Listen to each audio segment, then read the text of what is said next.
Welcome to the SRO Esport GT Series. We have got round 2 coming up for you today around the historic Spa-Francorchamps circuit. Thank you very much for joining us here this afternoon. My name is Jack Nichols. We've got David Addison, Ben Constanduros and John Watson with you to bring us all of the action about what we're going to see today. We've got 2 one-hour races coming up. The first is for our professional racing drivers, the real world drivers from the GT World Challenge powered by AWS, which will hopefully be getting underway later this year.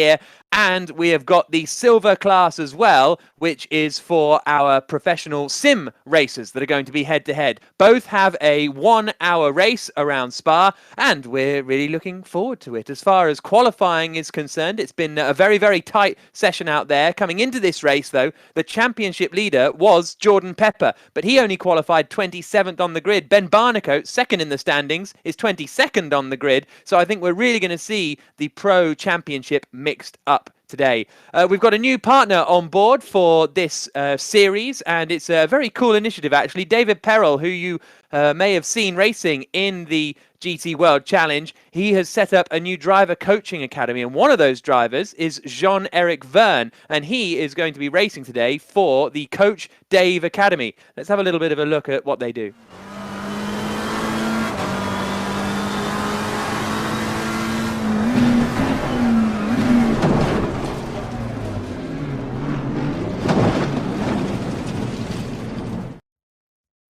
So the Coach Dave Academy, if you want to get involved in sim racing, David is helping all sorts of drivers in the real world and now in the simulated world. As I say, we've got this race around Spa-Francorchamps coming up. Very, very excited to see what unfolds. We'll take a look at qualifying in a little bit. But first, let's get a closer look at the Spa-Francorchamps circuit itself. This is the Bentley track guide, the Fanatec Spa track guide with Bentley, and the driver is Andy Soucek.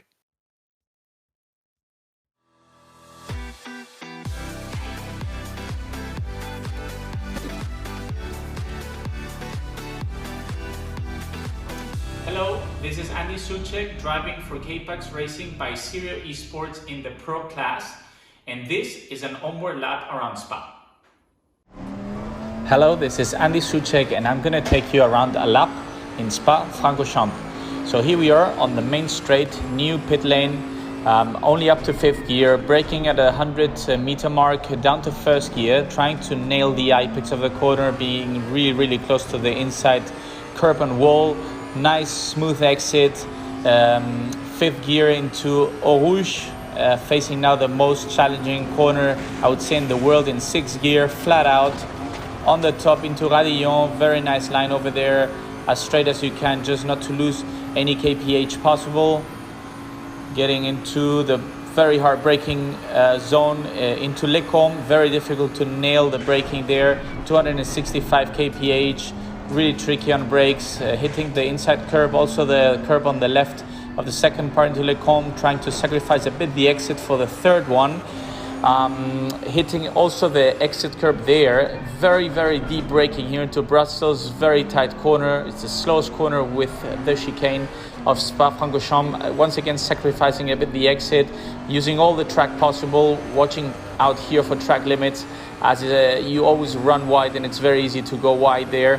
Braking really close, if not on top of the curb, into Pouhon, very quick left-handed in 4th gear, trying to be on the throttle early, not to lose any speed.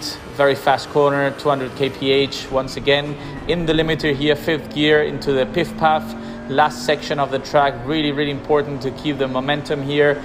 A right-left chicane onto the exit curb once again, a bit of AstroTurf there, and very important here, Stavelot 1 and 2 to try and prepare the exit, because we have the very long straight line. This is a flat right-handed Stavelot, and we just want to carry as much speed as possible onto this very long straight line, where we have a famous corner of Blanchemont, using the green side of the track on the right, flat to the left. Quite incredible, the downforce of the Bentley here. Very hard braking into the bus stop chicane. Run a little bit wide of this lap, actually had to sacrifice the exit of the corner, which was not ideal. Still didn't lose too much time. All in all, a pretty good lap time. Hope you guys enjoyed. Thank you.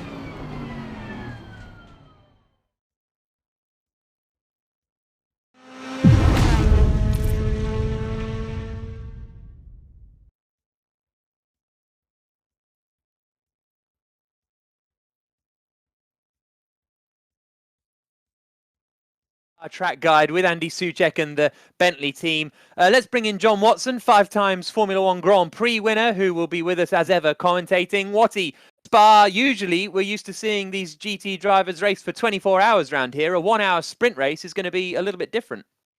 Well, Jack, they're going to have to certainly rethink what their approach to this 1-hour event is going to be. Of course, Spa 24 is the jewel in the crown of GT racing on a global platform.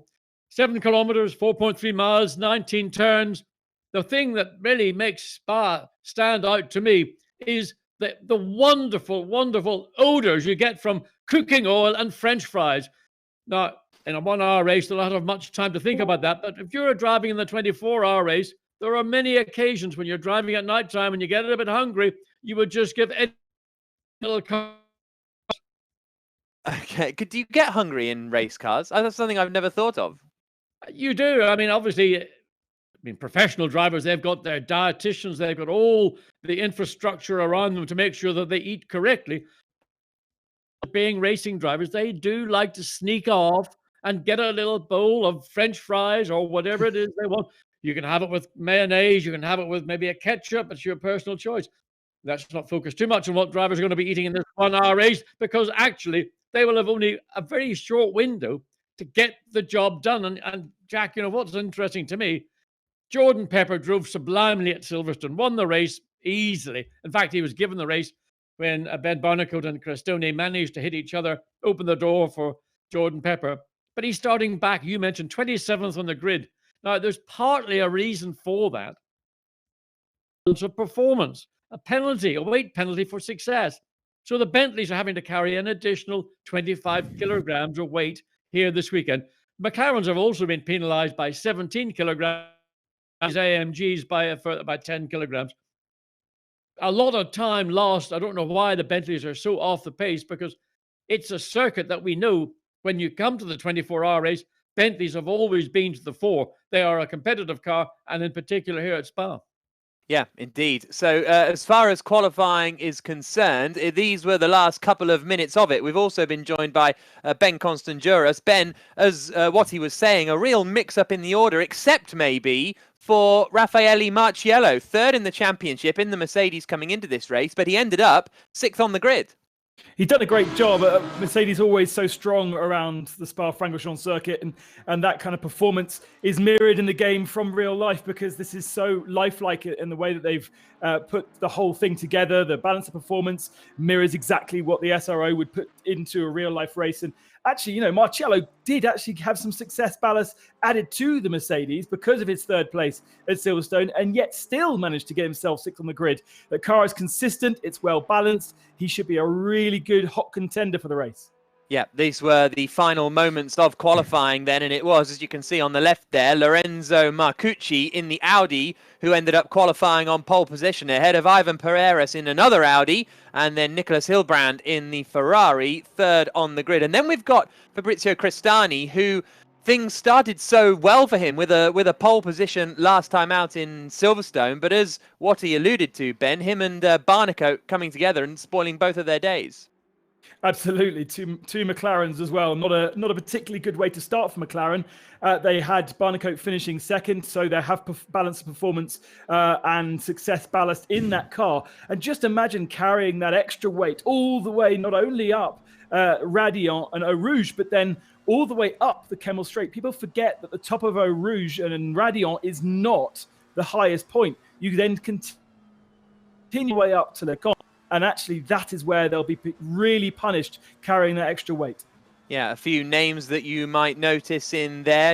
We saw Jenson Button, although he's just dropped out of that top 35. I mentioned earlier on at the start of the show, Jean-Eric Verne racing this weekend as part of the Coach Dave Academy. So interesting to see what he can do racing a GT car. I don't recall him racing a GT car in real life ever, Jean-Eric Verne. Adders will probably correct me on that at some point. Scott Mulvin in there as well. Adders, has Jean-Eric Verne ever raced a GT car? Not that I can think of. Okay, cool. I'm willing to be corrected as ever, but I can't think that he has. No. So we're making history again here, Jack, aren't we? Indeed. What are you looking for out of this race for the pro drivers initially, anyway? One deep breath for 60 minutes. It's going to be awesome, isn't it?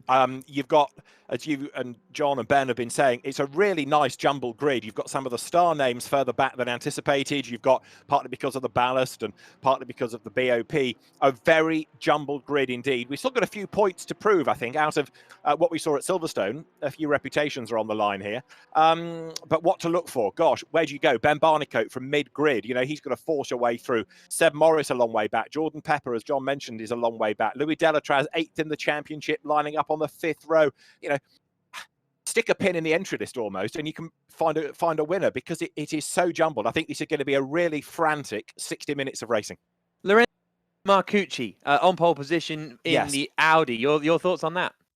Big surprise. I mean, I was looking at some of the test races during the week and seeing that the Audis and the Lamborghinis, which of course have the same platform, were very competitive. But you know, Marcucci is somebody that's not necessarily, with all due deference, a GT hero. He's done a bit of the NASCAR Euro Series, the French-based championship. He's done some GT4, but you know, GT3 at this level is top dollar, and Spa is a difficult circuit, and yet there he is, pole position. Very impressive indeed. Now, in the test races, although the Audis and the Lamborghinis were good at the start of the race, they did start to lose their edge after about 20 minutes or so. So it wouldn't be a surprise if he didn't get overhauled as the race wears on. And there you see 39th on the grid for the former F1 driver and two-time Formula E champion Jean-Eric Vergne, who I mentioned earlier on. And so it is going to be Marcucci on pole, Pereira alongside him on the front row of the grid. Then we've got Hilbrand in third. So that is going to be the top three going into the pro race. The Silver Cup qualifying has happened, but we'll take you through that in detail a little bit later on when we get into the Silver Cup race, which will be the 1 hour race following this one. But we aren't too far away from getting the rolling up lap underway in this first pro race. And this is really going to be jumbling up the championship order, isn't it? I think that's going. The fascinating thing is going to be how well the cars can react, or the championship could almost be won by how well you do in the averse circumstances. When you've got a load of weight, how many points can you pick up, and can you keep it clean? But the cars now are on their formation lap. They're just making their way around the top of the hill, the highest part of the circuit, as Ben mentioned, up through Malmedy, and then starting to drop their way down. It'll be a 2x2 rolling start formation for round 2 of the SRO Esport GT Series. We've got Ben Constant-Juris, we've got John Watson, and leading the commentary is David Addison. And we've got drama by the look of it up at Brussels, because straight away, Jack, a car makes a mistake and slides off the road. Now, who was that? Was that Marcucci from the front of the grid, or Ivan Pereiras? We'll have a look as the cars head down the hill, but we've certainly had one in drama right from the start. Now, he's not dropped to the back of the grid, so I think it might be Pereiras looking at the livery. You're able to, if you don't drop to the very back, you are able to retake your grid position. It was Ivan Pereiras that had a drama up at Brussels. That is very embarrassing indeed to have a moment on the warming up lap. However, he's back in place. Just also, we were talking about a frantic 60 minutes ahead of us. Keeping out of trouble is going to be important in all of this. Also, just to bear in mind that the Esports Championship has Peter Roberts as the race director, an FIA accredited race director. Richard Norbury is the new steward, also an FIA accredited steward. So, you know, we're not playing at this, everybody. We're dealing with serious officials, serious drivers, and serious racing. And John Watson, we're in for a real treat here, aren't we? Well, I'm looking forward to it, and there's two drivers I'm going to keep my eye on in particular. One is Fabrizio Crestani in the McLaren. I've got it just on picture there, that sort of purplish hue on the McLaren, but principally Raffaele Marciello. And bearing in mind from what you were mentioning about what went on in the practicing earlier in the week and the performance drop-off of some of the brands, one thing I know is that in the case of the Mercedes, it is one of the most kind cars on its tires primarily, and I suspect that maybe over driving in the early laps to try and create a position for yourself will actually harm you coming towards the end of the 1 hour race. So Raffaele Marciello contain his emotions and his spirit, because he is, if nothing else, the most exciting driver in a GT car, I think, currently in the world. And you put him into a Mercedes and he's like a USB stick, plug and play. You know he's going to deliver the goods. You know that Marciello is going to be a man to beat. And in fact, with all due respect, if you look at the top 6, he is probably the driver within that top 6 with the best CV. So Marciello perhaps starts as the favourite. He's third in the championship, 10 points back from Jordan Pepper, who is 27th on the grid. Remember, as we've been saying, 25 kilos of extra weight on Bentley this weekend, 17 for McLaren, 10 extra on the Mercedes, based on finishing within the top 3 at Silverstone. But round 2 of the SRO Esports Championship then is about to get underway as the cars come out of the bus stop. The cars accelerate up towards the Formula One timing line. Now, in true Spa tradition, of course, this is the timing line. It will be the finish line, but we will start, says race director Peter Roberts, on the run down towards Eau Rouge, just to mirror what we see within the total 24 hours of Spa. So the cars will now make their way around La Source, and then we start to build up. There's one car down in the pit lane. Ben Constanduras, as our pit lane correspondent, will keep an eye on people with dramas and those that miss the start, or indeed those that have server connections, something else we have to factor into the mix now. But we are set to go racing.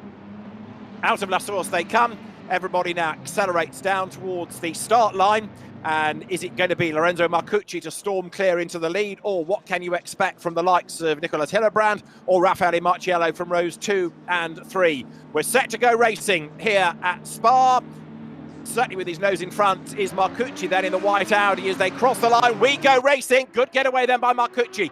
He plunges downhill for the first time. He leads Pereiras as they head through Eau Rouge. They climb up now through Radion for the first time onto the Camel Straight. It's always heart-in-mouth stuff. 1 or 2 run wide. Kang Ling in the yellow Mercedes way out over the runoff area there. But it is Marcucci that has got the drop. Second is Pereiras. And now Hillebrand tries to find a way through. You've got Fabrizio Crestani fourth in the leading McLaren.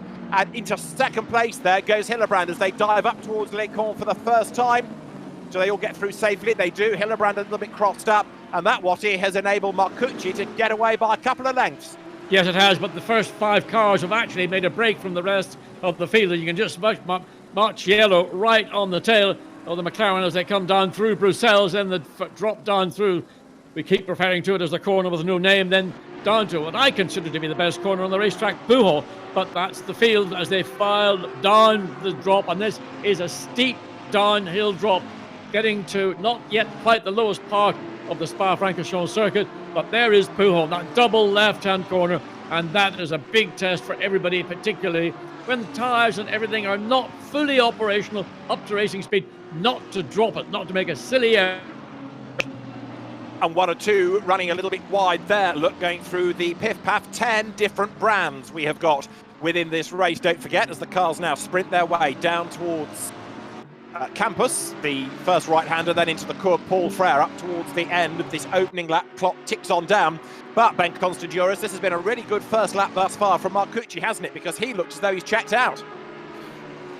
All about keeping out of trouble in sim racing, and that is so vital. We've already had a couple of people who have unfortunately been caught out by first lap accidents, but the front of the field have been really, really clean. Sadly though, Jean-Eric Verne and Martin Kodrick are already in pit lane, and both Alex Buncombe and Vitantonio Liuzzi were in pit lane during the start, but they are now back up out onto the circuit. Just take a quick look at the very top of the screen. Have a look at what time of day we're racing in. 7:10 is the start of this race. That should be quite spectacular by the end. It should indeed, shouldn't it? And it's a dry, glorious summer's evening at Spa as we plunge downhill. Then Dan Wells you're riding with the 166 Lamborghini. Much underrated driver is Dan Wells, from single-seaters into GT cars. But Marcucci nearly a second to the good at the end of the opening lap. Hillebrand second, Pereiras third, Crestani fourth. 5th is Marciello, 6th is Simone De Luca, 7th Matteo Cairoli upholding Porsche honour ahead of De Lorenzo, Rougier and Dan Wells rounding out the top 10. Look at this battle pack now, diving up towards Les Cons and just being able to hang on to his place, Simone De Luca, but that, John, was very tight indeed. Well, it's no different to what we would expect in a live race, coming up Camel Straight, up to Les Cons, then through Malmedy, then the drop down Malmedy coming into Bruxelles. Everybody using the benefit of the slipstream, a group of cars, those that at the tail will get the biggest benefit, but of course the same issue applies. And I watched some of the practice this morning when Jenson Button, for example, is 3 into 2, will not go in the corner with no name, so 3 drivers compromising each other. And those that are following and reading what's going on, Michael Brown and that black McLaren was one of them, I think it was BS Michael. in 12th place, and he will have benefited from it again. Just too many cars and too little bit of racetrack as they come through the exit of Pouhon. Now, drama there, one in the wall. Is that Arthur Rougier, I think, that might have gone off the circuit. There's another one that's gone way, way wide in all of that as well. So drama heading down towards the Piff Path. And that's going to shuffle the order hugely as there, look, another challenge is made up on the inside line. There goes 163 Albert Costa, storming his way up the order. So, drama at the Piff Path. Marcucci leads the way, Hillebrand second, Pereiras third. I was about to say to Ben, it looks like Michael O'Brien's been given a drive-through penalty as well, but it's all kicked off, Ben. Yeah, drive-through penalty for Michael O'Brien, and got to be so careful with track limits here. It's all kind of computer controlled, so if you do run a bit wide, Nissan into the wall. Yeah, that's on the exit of Blanchimont, trying to go around the outside of Blanchimont, not particularly with David Fumanelli, who we are riding on board with, so that was, whether there was contact, we couldn't tell from where we're sitting whether that was a contact. And further, well, it's all kicking off now as they come up the hill towards the chicane. It was Brian Heitkotter in the Nissan that's ended up in the wall, but the race director, Peter Roberts, the steward Richard Norbury, I think they're going to be busy now. We've got one car rejoining from a pit stop there as well, Ben. Look, heading down on the inside through the endurance pits. Now, while all this is going on, Hillebrand second, Pereira still third, De Luca fourth, Di Lorenzo fifth, Matteo Cairoli sixth, seventh is Louis Delatraz, in eighth place Michael Grenier, ninth Albert Costa making good progress, but down to 10th is Marciello, so Raffaelli has got work to do here. I didn't see the reason why Marciello has dropped down. He was in 5th place on the opening lap, down to 10th place. Whether there's been a little getting together, we've been watching parts of the field, not necessarily following those at the very front, but Raffaele Marciello, one who I thought would have been a potential winner, certainly a podium stander, down in, he's actually dropped down to further place. Mike O'Brien is now into 10th place, and he's sort of squeezed between the McLaren in 10th and the Lamborghini in 12th. And Arno Santamato gets turned around, so another of the Mercedes in strife. Just when you think you might be getting a good run, something goes against you, doesn't it? So right now, Lorenzo Marcucci leads the way. Now the lead gap has come down a little, only by a couple of tenths, but down it has come. In third is Ivan Pereiras, fourth Di Lorenzo, Dan Wells there going through in 12th place, number 166 Lamborghini. And off the road in the background, who was that going straight off? I think that was Marciello. It looked like a Mercedes to me. Okay. To get confirmation. 62, you see, is Luca Giotto. He's got Ben Tustling's McLaren up behind him, so this battle is for 16th and 17th places, but you throw all that up in the air because it's going to change again. Lots of the drivers, of course, with the message system, Ben, able to offer their thoughts on their early demise. I think John-Eric Verne has just put his head above the parapet to offer an opinion, but it doesn't look like we're going to see a lot more of him. We've got all three drivers that were in the top three at Silverstone, all in the pit lane. Barnicot and Pepper got involved with that crash with Heitkotter just on the exit of Blanchimont. They went into the pits, and we've just seen Marciello now in pits as well. Marciello, it was the Marciello car that went off into the Bagna sequence of corners, and he's coming to the pit lane in 30th position. Right, okay, thank you, John, for that. So, yes, illustrating this point Ben made it about keeping out of trouble in sim racing. Some do, some don't, and these are the pros. Well, that's a bit flippant in a sense, because these are real-world drivers, not as well-versed in the sim world as the sim drivers that we'll see in the silver race. But right now, Arno Santamato recovering. He's down in 28th place after being tagged into a spin, and he's got work to do as he heads down towards La Source now, through that tight right-hand hairpin. And now, John, the speed builds as he plunges downhill. Yes, if we get to ride with Arno Santamato, it'll be interesting, because watching him earlier this morning, he was using more racetrack here at Spa than I think the designers ever built into the circuit. He was, I mean, of all the drivers we watched, he was exceeding track limits significantly. Now, where's the next mover in the pack going to be? Perhaps we ought to start looking at these Porsches. It was Porsche that won the 24-hour race, the Total 24 Hours of Spa last year. Indeed, it was a 1-2. Cairoli is 6th, Delatraz 7th. Cairoli never got to the start at Silverstone. Delatraz got a drive-through and yo-yoed his way up and down the order.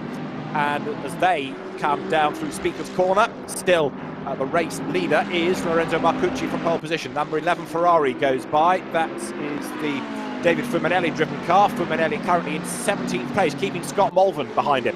This group are looking at 6th, 7th and 8th, the Bentley, the Ferrari, the Bentley, the Porsche. So Delatraz and 7th, Grenier in the Lamborghini 8th. Alberto Costa, the Lamborghini 9th, Mike O'Brien and the McLaren in 10th. So this is the top, or the bottom of the top 10. And the Bentley looking to find a way through. But it's not going to be easy. The Ferrari will not concede that position. Indeed so. Scott Mulvin in the Team Parker Racing Bentley, number 38 going through. Simone Iaquinta, he was one of the drivers that was given a reprimand after one of the test races for getting the attention of the officials, shall we say. But Iaquinta 12th for Porsche. Marcucci leading, but only by 8/10 still. Not yet being able to build that gap back up. But Iaquinta is under attack now. Luca Giotto starts to mount an attack on the outside line down towards the bus stop. Is he going to be able to find a way through? Not there. Turn right, turn left, and now blast up towards the timing line. This is Giotto's view, John, heading past the pits. Well, he didn't get it done coming into the chicane, and he wasn't able to do very much in the middle of the chicane. The Porsche covered every move the Aston Martin was making. And again, you can see no gain up, well, what would be the finish straight, not the start straight, the finish straight here at Spa, down the hill now out of La Source, drop down 4th gear, 5th gear, 6th gear. And when you get down here, if you're brave, you might breathe the engine. If you're not brave, you might just ride a little bit of your left foot in the brake just to check the entry speed into Eau Rouge. But get off the brake to drive the car up over radio. And now you can see precisely what Giotto's doing. He's gotten a good run up the hill, out of radio, through Camel corner, up Camel straight, onto the brakes, but he's on the outside of the corner, but he's got the nose of the Aston ahead of the Porsche, made a position, good overtake. Excellent move, and that puts Giotto into 11th. Now, in contrast, Jenson Button is being given a 30-second penalty in lieu of a drive-through, 3 penalty points for causing a collision at turn 18, which is down at the bus stop. So that's from the stewards. Ben, a thought on this? Jenson Button being penalised like this? Tut, tut, tut. I've just seen that he's gone through the pit lane, so there's been plenty of people having to visit the pits. And in fact, Jenson Button, one of our star drivers, Jean-Luc Verne, the other star driver, disqualified already from the race. Not quite sure why, but certainly feeling the wrath of either the stewards or his internet connection. I don't know which is worse. I think internet connections these days is more draconian than upsetting the stewards, he says, speaking from recent experience. Now, we are currently looking at 49 minutes to go. We've done 4 laps, and suddenly the gap has shot up to 4 seconds, and that is because Hillebrand has dropped a long way back into 9th place, and so it's the Audis 1 and 2 once again, but Pereiras is the man doing the chasing, but Marcucci suddenly has been given an enormous lead. Very nice indeed, if you can get it. Now, we've got 48 minutes of this race remaining. It's still a long, long way in relative turn advantage that he's got, exactly the same as we saw Jordan Pepper at Silverstone a couple of weeks ago. When you've got clear air, you can drive your race, you can put your where you want to put it at any part of the racetrack without any interference from somebody who you might be chasing. There's being chased. David Fuminelli getting a bit scrappy on that lap, wasn't he, in the red Ferrari there. Number 11, he's in 16th place, keeping Scott Mulvin at bay. Ahead of them is Kang Ling in the bright yellow Mercedes, but Fuminelli was way off the road in a couple of places. Another driver that's doing a good job is Jody Fannin, then 14th in the Valkenhorst BMW. Yeah, great work. Not a car that's very easy to drive in Assetto Corsa Competizione, which is the platform we're using. The BMW really difficult. So doing a great job keeping that car on track. Now, you may remember favourites from Silverstone, Dennis Lind, driving the Lamborghini, didn't really show his hand too well. The Lamborghini struggled at Silverstone. Well, he's had even more bad luck in his computer having a problem before the start of this day, and therefore that is why we don't see Dennis in our entry list for this one. He will be a person to factor in when we get through the rest of the season. Definitely, because he's got sim as well as real-world experience. Right, Fuminelli is ahead of Kang Ling. Here comes Scott Mulvin up the inside in the blue Bentley. And ex-single-seater racer Kang Ling gets forced out wide. So Scott Mulvin, who made his name really in Formula Ford many, many years ago, now a GT4 and GT3 star. He goes through on the inside. That picks up 16th place for Scott Mulvin. Yeah, very often with Kang Ling, he got sort of mugged really by overtaken by the Ferrari, then the Bentley, and came past almost nose to tail, and Kang Ling just stepped sideways, let them go. Now there, going through, is 53 Audi, Simone De Luca. Lower down, you're looking at the yellow and blue, almost Scandinavian Ferrari of Maxim Yefanov in 23rd. Ezequiel Perez Companc now ahead of him, just gains that place. So Companc, who was in the wars at Silverstone, moves himself up to 23rd, switching to Mercedes for eSports Racing. I've worked out what happened to Jean-Eric Verne. He's reporting on the chat that he was disqualified for driving the wrong way down the pit lane. He was stuck and squashed against the pit wall. That's why he had to do that, but unfortunately he will take no further part. And by the looks of things, Marcello is still in pit lane, so whatever his issue was, it is not fixable, and I think he is out of this race. But by the looks of the way the car drove off the circuit, I think this might be a hardware issue at home with his wheel or his computer, rather than something that happened within his race. Okay, well, thanks, Ben. Yes, certainly it looked like that when Marcello went off, he just went straight ahead going into Fagnes. So if that had been a real race, you'd have put it down to a mechanical issue. But of course, it's a sim race that may be a technical issue that's is internet related or whichever. Now Ben's going to keep an eye on lap times for us and see whether the pace of the race leader, Lorenzo Marcucci, is going to be sustainable for another 45 minutes, or whether we can anticipate some of those gaps to come down late race. There is Kang Ling, and the Mercedes booms up the Camel Straight. Still makes a fabulous noise, that Mercedes, into the right of Les Cons. And Kang Ling coming under attack from Seb Morris now, another of the quick Brits in a Bentley. Yeah, and I think Seb Morris will be looking to mirror what we saw happen a few minutes ago when the sister Bentley made its way past Kang Ling. Seb Morris races here, well, often he's probably raced here as many times as anybody does, in conjunction with Spa 24 Hours, but also with the British GT Championship, which comes here as well. Yeah, he's another convert from single-seater racing. Now, getting a replay here, does this explain what happened to Nicola Tillebrand, maybe? So this is out of La Source, past the endurance pits, the old pits, into Eau Rouge, and the Ferrari rides the curb, and off it goes. Oof, big time into the tyres. Well, I'd hoped we would have had the gravel traps back at Spa at the top of radio, and that's what's being proposed for full-time racing when it does return to the Spa circuit. Currently, we've still got the tarmac, which of course didn't do a huge amount to slow the car down before it made contact with the veil or the barrier on the outside of Radion. Well, we've seen a fair few dramas up at the top of the hill there, John, over the last few years. Hillebrand got away lightly with that. He's down in 11th place, but he is at least still circulating as you ride with Albert Costa for Emile Frey Racing. Yeah, behind Louis. Yeah, Louis Delatraz just ahead in the Porsche.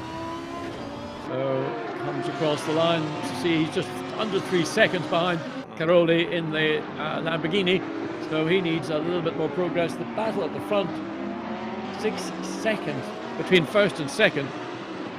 That's a big lump of time. It is, isn't it? And it looks, Ben, as though for the moment Marcucci is good to stay at that pace. It's not suggesting that Pereiras is going to get up with him anytime soon. No, we're still early into this race, and as John will know, these tyres are always a factor in this race, depending on how you use them. Especially around here, especially this time of the evening as well. It's not going to be the middle of the day hot tarmac that you would normally expect, and so the tyres will behave differently at the end of the race. Let's just hope that these guys have done some kind of test race or setup work to know that they were racing at this time of night and make sure the tyres last to the end, because I mean it could well be that they'll only drop off right at the end of the race. On board with Simone Iaquinta in his Porsche, running in 12th place. That's Ben Tusting's McLaren ahead. Now Ben was very impressive, remember, at Silverstone, historic single-seater racer, got himself into the top 10 in the opening round of this SRO Esports Championship. Tusting goes a little bit wide at Bruxelles. Iaquinta closing up again in the Porsche, now into the so-called Speaker's Corner. This left-hander with limited runoff on the outside, and that was catching people out at the very end of last year's Total 24 Hours of Spa. Seb Morris goes through 17th, and he's inching up, John, onto the back of Kang Ling, ready to make a move. Yes, he's been working this last lap, just getting closer by the corner, and he's not at a point, as they come out of Buhol, he's not close enough to make a dive down the inside into Fagnes, but it's all proprietary work. Best place that Seb Morris may have, if he can just keep the gap between the Mercedes and the Bentley as it is currently, is get a big strong run out of Stabilo over the Paul Frere curve, up the hill through Blanchimont, and then that final run up to the bus stop chicane, turns 18 and 19. That's where he's got to focus on making his opportunity make a position. But if anything, Iaquinta now dropping away from Ben Tusting, and Jody Fannin in the BMW is closing up. Now that's Louis Delatraz versus Albert Costa in the Lamborghini. Porsche versus Lambo as they head to the line. 6th and 7th, these two. They're the colours for GPX Racing that won the Total 24 Hours of Spa last year. So down towards La Source comes Louis Delatraz. Back on the power, the House F1 tester goes now past the endurance pits, and Ben, another drive through for Iaquinta this time. Yeah, as I was kind of starting to say, it's so difficult here at Spa. The computer will read your car position. If it decides you've made up more than 1 second, as there was a very slow car there at the top of Radiant that they managed to avoid. If the computer decides that you've run off and gained more than 1 second, it is an instant drive-through penalty. There will be a couple of warnings before that, but it doesn't take long for you to dip 2 wheels over the curb a little bit too much. And it's not as though you can get away with it like you can in the real world sometimes. The computer reads every single millimetre and it's instant penalisation. So I think we're going to see a lot of these drive-through penalties. And they only have 3 laps to do it, otherwise they get disqualified. Okay, David Fuminelli is being given a 30-second penalty in lieu of a drive-through for causing a collision with car 55. Brian Heitkotter, that was the one we were on board with, wasn't it? And that caught out Jordan Pepper and Ben Barnicoat behind, and a few others. And obviously for the championship, that is pretty key because they are way down the order now. True enough. Now here, John, Porsche versus Lamborghini, and Albert Costa is starting to plan the move, isn't he? Again, he's just working away, corner by corner, drawing the Lamborghini a little bit closer to the rear of the Porsche. Now the Porsche, with the engine hanging out behind the rear wheels, has got some benefits around some of these slower corners, in particular at Spa-Francorchamps. The balance overall between the Lamborghini and the Porsche may be fractionally favourable towards the Lamborghini, but you've got a flat 6 Porsche engine again, 10 Lamborghini. This is the battle with the Bentleys, and yes, That's Jody Fannin up into 12. The BMW. Yeah, don't forget that's the type of car, and indeed the team, Valkenhorst, that won the Total 24 Hours of Spa 2 years ago. I mean, it's amazing that the transition between real racing and sim racing is that the sim car, Ben, you mentioned that it was more difficult to drive here at Spa than maybe some of the other cars that we're watching. Well, right now, Jody Fannin is doing a good job keeping Scott Mulvin at bay. Then the penalised David Fuminelli. The lead gap is up again, 6.7 seconds now that the leader Lorenzo Marcucci has over Ivan Pereiras, the two that locked out the front of the grid. Running third is Luigi De Lorenzo, who was 6th on the grid and 4th in the championship. So looking good for points as far as he is concerned. Throw everybody up in the air. Kang Ling goes wide. Louis Delatraz 8th in the championship before the race, running 5th. So if you're thinking points, it's going to be a very jumbled set of stats come the end of this race. 38.5 minutes to go. And what do we look for next, Ben? Well, I'm quite impressed by Dan Wells, a man that perhaps is not necessarily well known to our European counterparts, but he's done a fantastic job over in Asia and been following online, and he's got himself a really, really nice new direct drive setup in his apartment in Hong Kong, and it's working really well for him. As Lamborghini is working well, he's in 8th. Here's a replay. And it's 53, isn't it? Simone De Luca that we're looking at. Now, De Luca was in that leading gaggle early on. Is this going to be another victim of Eau Rouge? Yes, it is. I mean, the car looked strange all the way down the hill, frankly. It looked as if it was crabbing coming down the hill. Ooh. And, of course, then the traffic has to go one way and the other to avoid what could have been another unpleasant incident at the top of Radion. That's the concern I have with that tarmac runoff. It gets used conveniently to get out of trouble rather than backing off and doing it that way. In the meantime, this is the battle with Albert Costa and the Porsche. So Delatraz has managed to keep the Lamborghini. What he is effectively doing is controlling the pace of these two cars and denying Costa the opportunity to get a run. He's got the chance coming through Blanchimont. This is maybe going to be his best chance to get a run up the hill into the bus stop chicane, but it looks like it's not going to happen. He's thinking about it, but no. Sensibly, he backed out of it. Didn't have a long look, didn't he? But Louis Delatraz, second generation racer, is able to get his elbows out and make sure that he hangs onto the place. Over the timing line, then they go. This, remember, is for 5th and 6th. 7.4 seconds is the lead gap. Albert Costa again sticks his nose up the inside, tries to force open the door as they plunge downhill now, heading past the endurance pits, the old pits, down towards Eau Rouge. Is this going to be an opportunity for the Lamborghini to challenge? No, the gap actually widens by a car's length. So Delatraz, yes, he's able to gap the Lamborghini by a length, but the trouble is he's having to spend so much of the lap defending, he's not being able to do anything about Cairoli's Porsche up the road. We'll keep an eye on this, Ben, I'll get to you in a moment, because there are more penalties I see, but Albert Costa lines up for a move on the inside line. We're on board now with David Fuminelli, and Costa is ahead of Delatraz, incidentally. He's just updated on the timing, so Costa made that move at Le Mans, but he's gone by. Yeah, that was a good move, worked it out, executed it there. We see the result of it coming out of Normandy, dropping down into Bruxelles. So it's taken a couple laps to get the Lamborghini into a position to make that effective overtake. Did it outstandingly on the run up out through Radio, up the hill, up into Les Combes, stuck the Lamborghini up the inside, and Louis Delatraz had no answer, just had to accept it. I was following that battle, David, with Fuminelli, and actually Seb Morris was part of that battle up until the bus stop chicane the last time by. He managed to get past Fannin and Mulvin, but overcooked it and spun, so drops out of that battle. They all are really being held up now, I think, by Jody Fannin. We've got Scott Mulvin right there, Fuminelli, Sarah, who's actually struggling a little bit with internet connection issues, so his internet is a little dodgy, and here's Scott Mulvin now trying to find a way past Jody Fannin.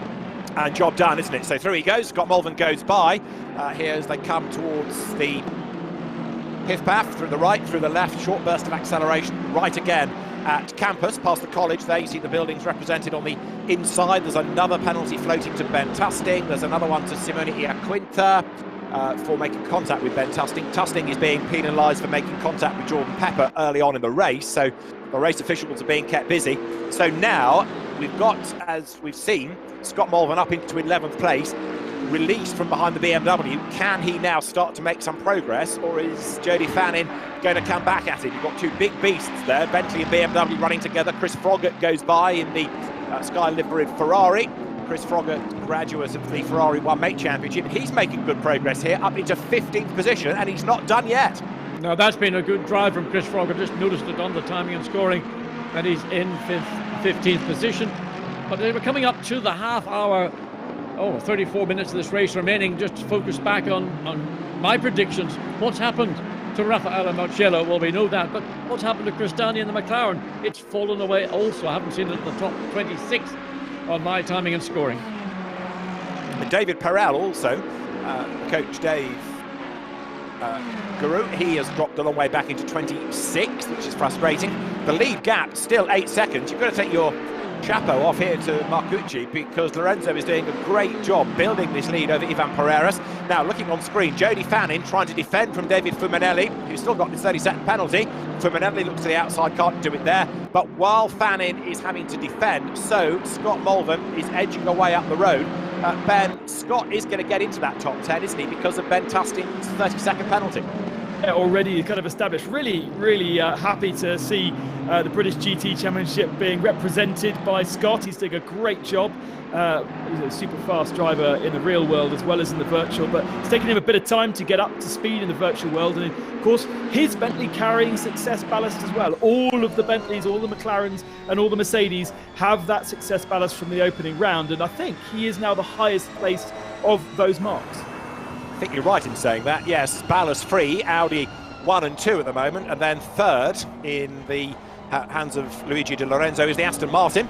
Right, riding on board with the leader, remember him, Lorenzo Marcucci comes out of the bus stop, up through the gears, over the timing line, and now the clock starts in order to give us that gap over Ivan Pereiras in second place, down towards La Source. But here, Marcucci, John, he's made the break, and he's away and gone, isn't he? Yes, and you can see just from his driving style, every input that he's putting into the car, the brakes, the steering, the gear changes, all done with so much time.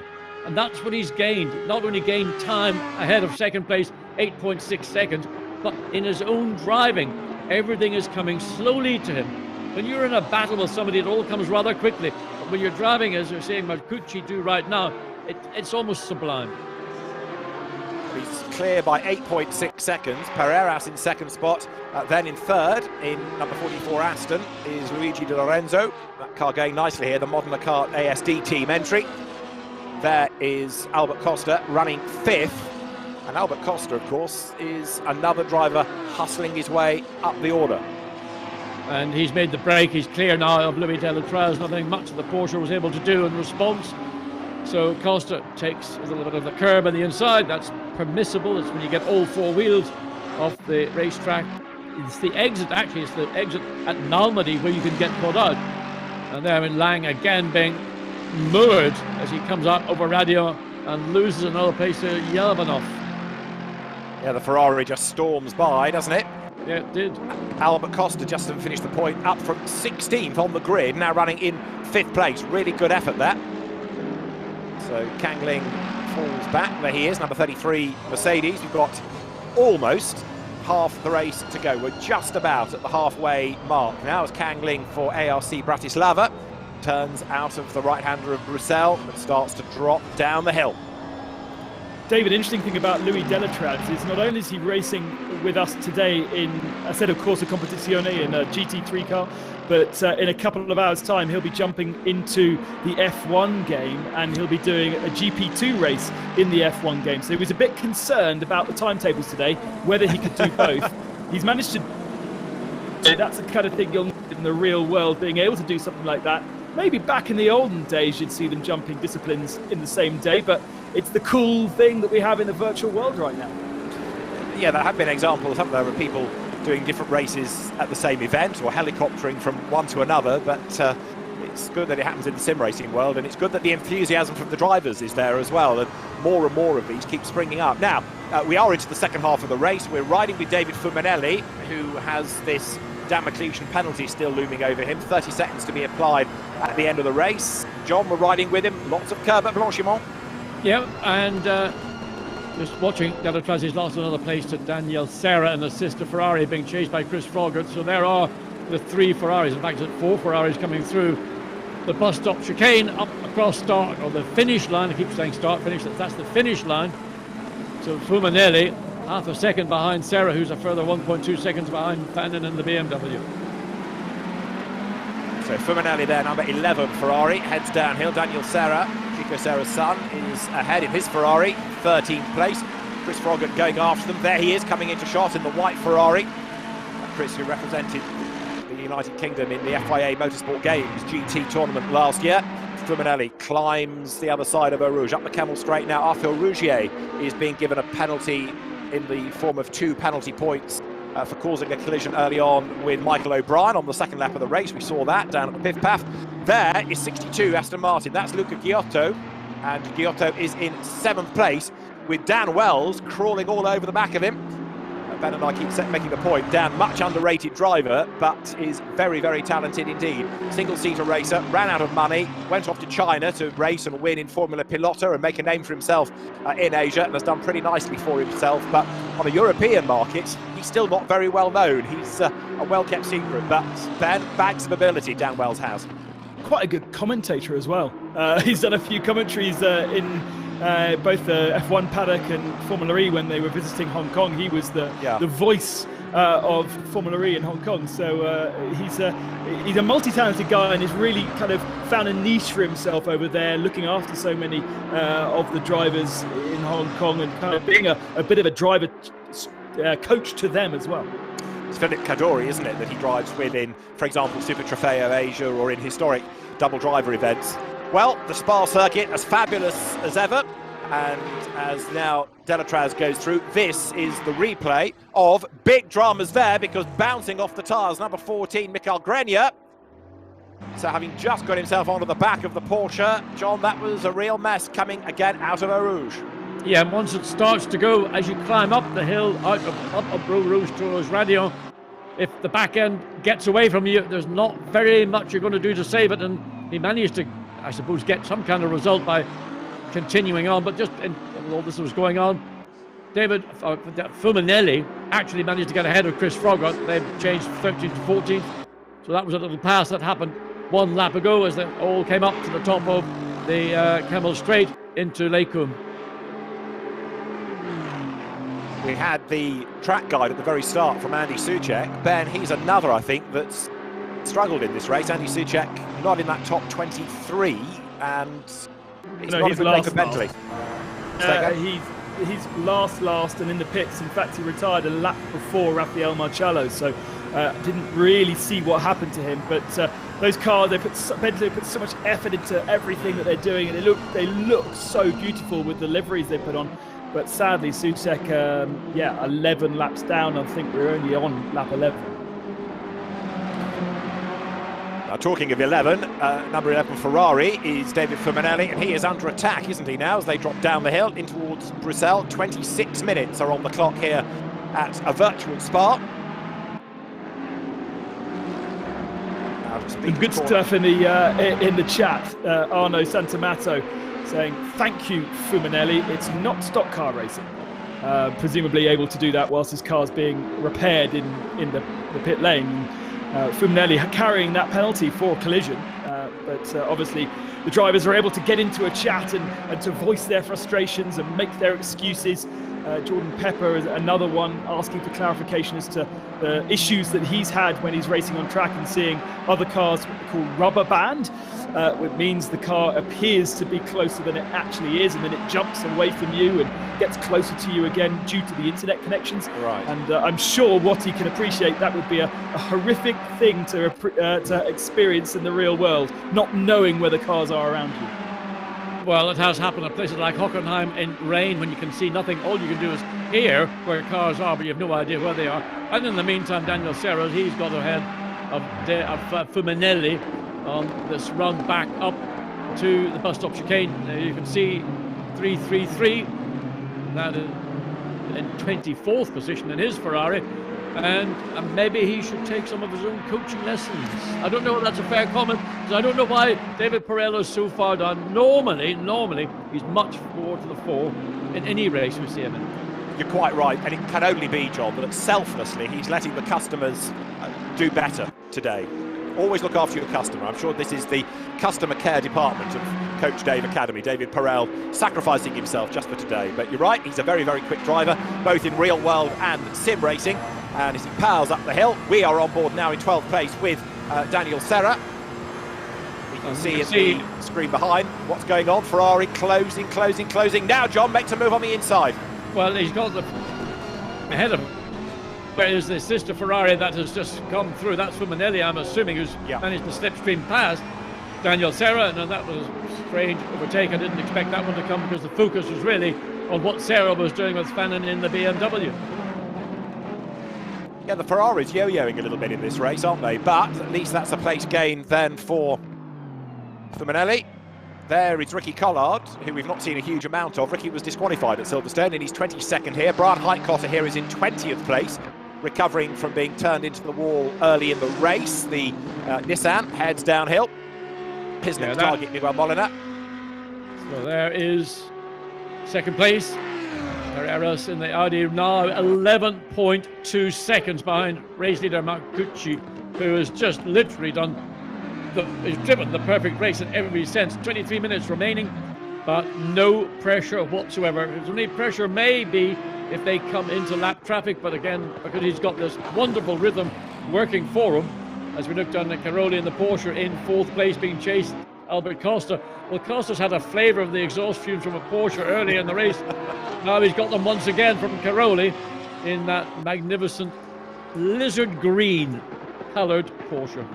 The dynamic motorsport car then of Matteo Cairoli, Porsche factory driver, turns out of La Source. 22 3/4 minutes on the clock as the sun starts to set here, 7:45 local time at Spa. Almost and Watty makes a very good point. Is it beside you? Mine's just it is, Ben, yes. Very good, well done.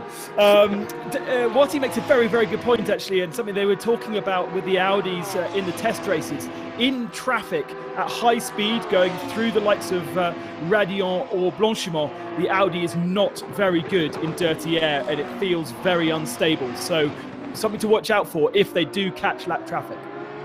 Yeah, and I would imagine that Marcucci, he's got sufficient of a gap. He's got 11.7 seconds. So if he does find himself running close to where the car may not be so much a part of the driver as he would like it to be, he doesn't need to take the chance. He can afford to drop back a couple of tenths a second to ensure that he doesn't get into trouble. He's still going to have over 11 seconds advantage on the second place, and that's an Audi in second place, which is a further 1.5 seconds up the road from Di Lorenzi in the Aston Martin. Well, Cairoli, meantime, is hanging on to that 4th place. Is he going to be able to get onto the podium by the very end? I don't think he is. He's far too far back from Di Lorenzo, and he's busy defending from Albert Costa. Remember, 16th on the grid. This has been a really good drive by Costa, and he's not done yet, is he, with 21 minutes still to go? No, he's not done. He's just gone on board now with Albert Costa Balboa. I didn't realise his full name is Costa Balboa, but there we are. We call him Albert Costa. So he's sitting back, doing precisely what he did with Louis Delatraz a few laps ago, looking, seeing where the strengths of my car is, or are, where the strengths of the Porsche is or are, and again, coming up through Blanchimont, closest to the back of the Porsche, again, thinking about it. Will I make a move down the inside into the bus stop chicane? No, I'm not close enough. I don't need to take the risk. But there's a mistake from Cairoli. He gets himself out of position in the middle of the chicane. But Albert Costa wasn't able to take really any significant benefit or advantage from that minor error.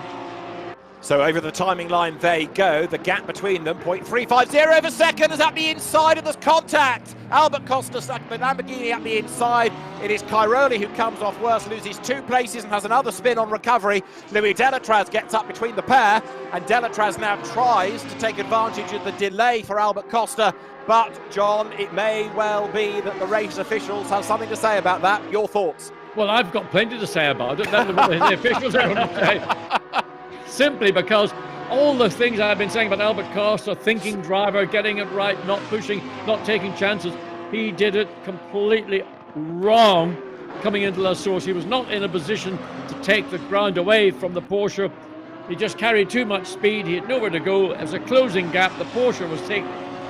And there will, in my view, a penalty for what has been a great drive up until this moment by Albert Costa. Yeah, it's a shame it's going to potentially end that way, as now Louis Delatraz might be able to get 4th place back, a legacy of all of that. Here's the replay. Rossi, talk us through it. So up over the finish line, look at the gap as they come in. Suddenly, is it brain fade or what? I'm going to make a dive, but he gets to the position. The Porsche it's always the Porsche's corner. Closing gap.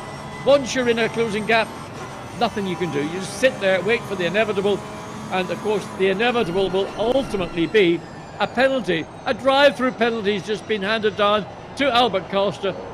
Great, spoiled by a moment of impetuosity. What a shame. A real shame, but the stewards agree, and it is a drive-through, so Delatraz will get his 4th place back. It's going to take some unravelling, Ben, this result, isn't it, with time penalties and drive-throughs to factor in as well, but Delatraz will at least get 1 spot back before the end.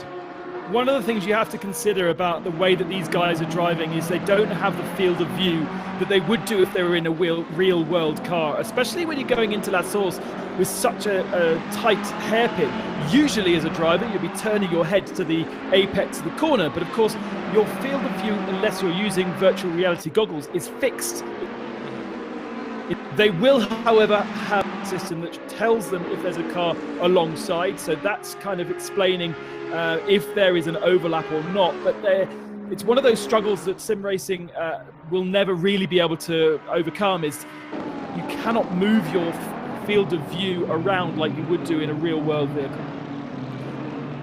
Okay, it's all interesting to factor that in, because it's very easy for us as non-sim people looking from the outside without realising the nuances of it. Just thinking about what we saw at Silverstone, the race leader, Lorenzo Marcucci, only 13th, Ivan Pereiras 7th, and Luigi Di Lorenzo ended up 44th at the end, way down. So it's, as we were predicting before the race started, going to be a very jumbled order. There's more jumbling to come because of penalties. There are 17 minutes of drama to have on the track as well.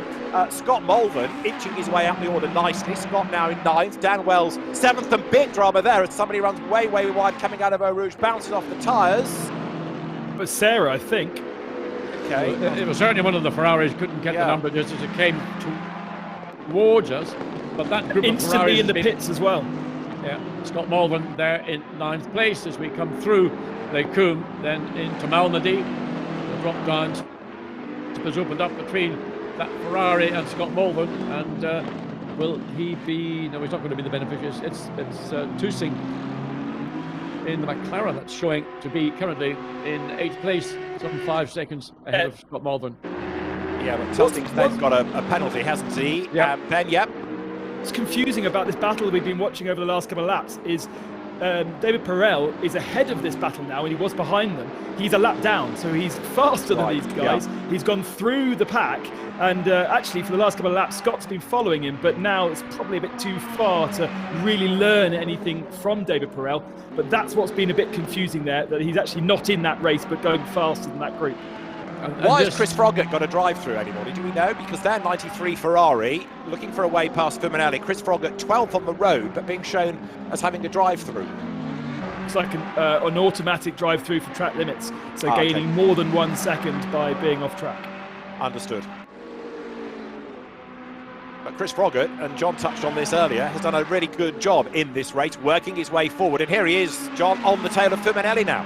Yes, and it's sort of a bit of a seesaw race in part for Chris Froggatt, but back behind Fuminelli, who one would assume just from experience alone would be the quicker of the two drivers. But Froggatt coming back strongly, maybe for reasons we don't know. We'll maybe find out once this race, some of the post-race interviews, what was it that enabled him to come back forward and challenge Fuminelli, albeit he's got that drive-through penalty.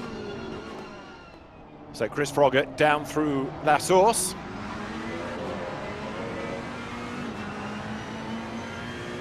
He is, and now accelerates down the hill once again.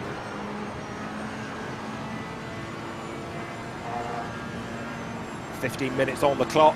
You see the commitment being put in as ever through that section of circuit. And now can Froggatt get himself close enough to challenge on the run up towards Les Combes? Let's see, there's the gap between the two Ferraris, and it's virtually nothing at all. This is for 11th place, but Fuminelli, at least for the moment, John, is able to fend off Chris Froggatt. Yeah, I thought maybe Froggatt was fractionally quicker on the exit out of Eau Rouge and Radio, but that might have been just a slightly optical illusion. Fuminelli didn't have to do anything to defend his current position. He's in 11th. Chris Froggatt all over the back, almost as close as you can get. This is on board with Chris Froggatt down through, we call it Speaker's Corner, or Corner with no name. The drop then further down the hill. Pretty flat rear wing angle, certainly on Fuminelli's car. I don't know whether there's much adjustment available on the Ferrari, but certainly that level of wing will help you in a straight line. So you may not be the quickest through Eau Rouge and Radio, but you will probably be able to protect your position coming up into the Les Combes.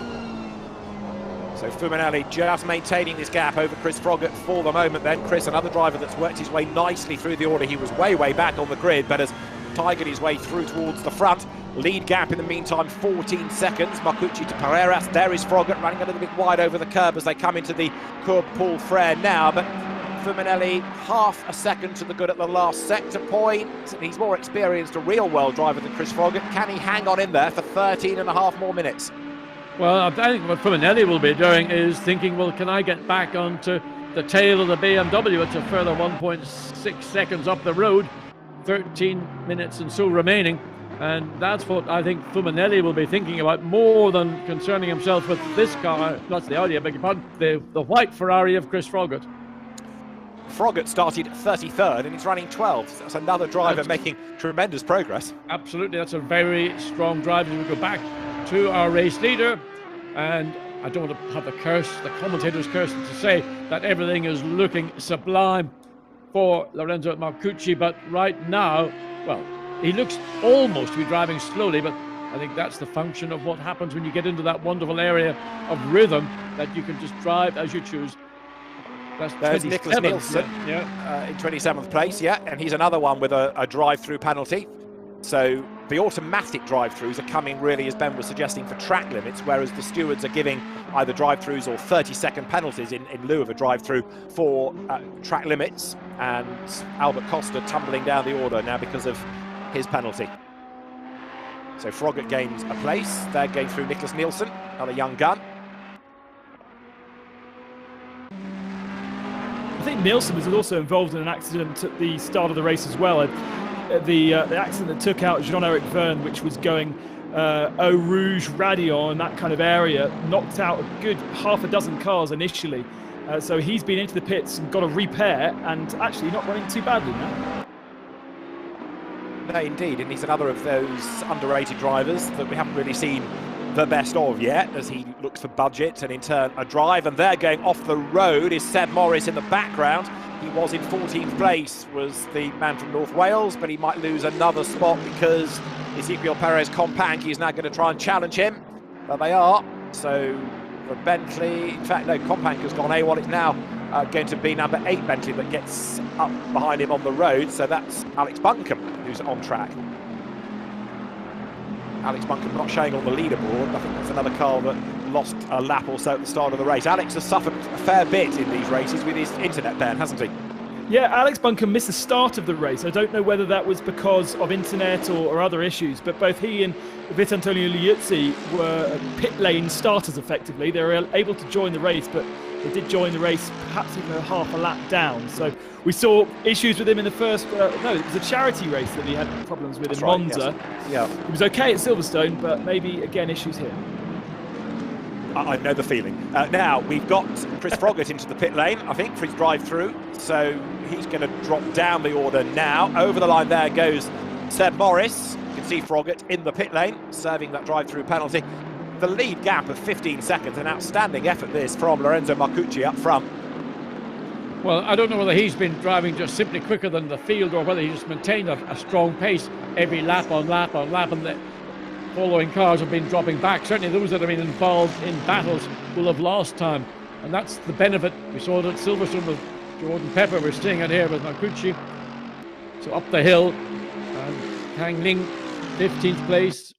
You got the Ferrari 9.5, or just almost 10 seconds behind Molina. So he's going to be, I would say, comfortable, if you can ever be comfortable in 15th position. I know what you mean. It's interesting there to see who's behind him. Some star names. So into the last 10 minutes, and I think we've now lost Albert Costa. Oh no, he is still circulating, forgive me, down in 16th place after the penalty that he was given. And also I've found where Fabrizio Cristani is. He was one of my favourites. Started once, 2 rows, 3 rows. He's down in 22nd place. Why? Well, I don't know. Maybe Ben has got an insight into why the McLaren of Cristani, which looked to be a potential race-winning car, failed or faded so quickly in the early lap. Try and unravel that. Just going back to Albert Costa, 2 penalties apparently he's had. 30-second penalty for the contact, and also a drive-through for track limits. So Albert Costa, first of all, penalised, as I say, for the contact, and then that second penalty for track limit abuse. So that was why we had the Costa drive-through, as it were. Kang Ling up the curb, 14th place. And 8.5 minutes are on the clock, and Lorenzo Marcucci, Ben, I think, has never had a drive as easy as this up front. Having to pace himself now, though. I've finally got my timing screen working, and he is about 2 seconds off the pace that he was able to do at the start of the race. So I think tyres are now a factor, and he's halfway around the lap and already lost a second on his best lap. So, I mean, he's able to do it. He just needs to pace himself to get to the line, but he's certainly not running at ultimate pace right now. Well, he's got a 15-second advantage over the second place Audi, so if the lead Audi is beginning to sort of wane a little bit in terms of ultimate lap times, I'm sure that'll apply to the second place Audi of Pereiros as well. But I think to try to explain why maybe some cars have a tendency to drop off their pace, it comes down to how you set your car up and how you use your tires. And some brands in particular go more aggressive in the kind of rear geometry that they might use, as we look at this battle going on between Fuminelli and Famin up at Lake Coombe.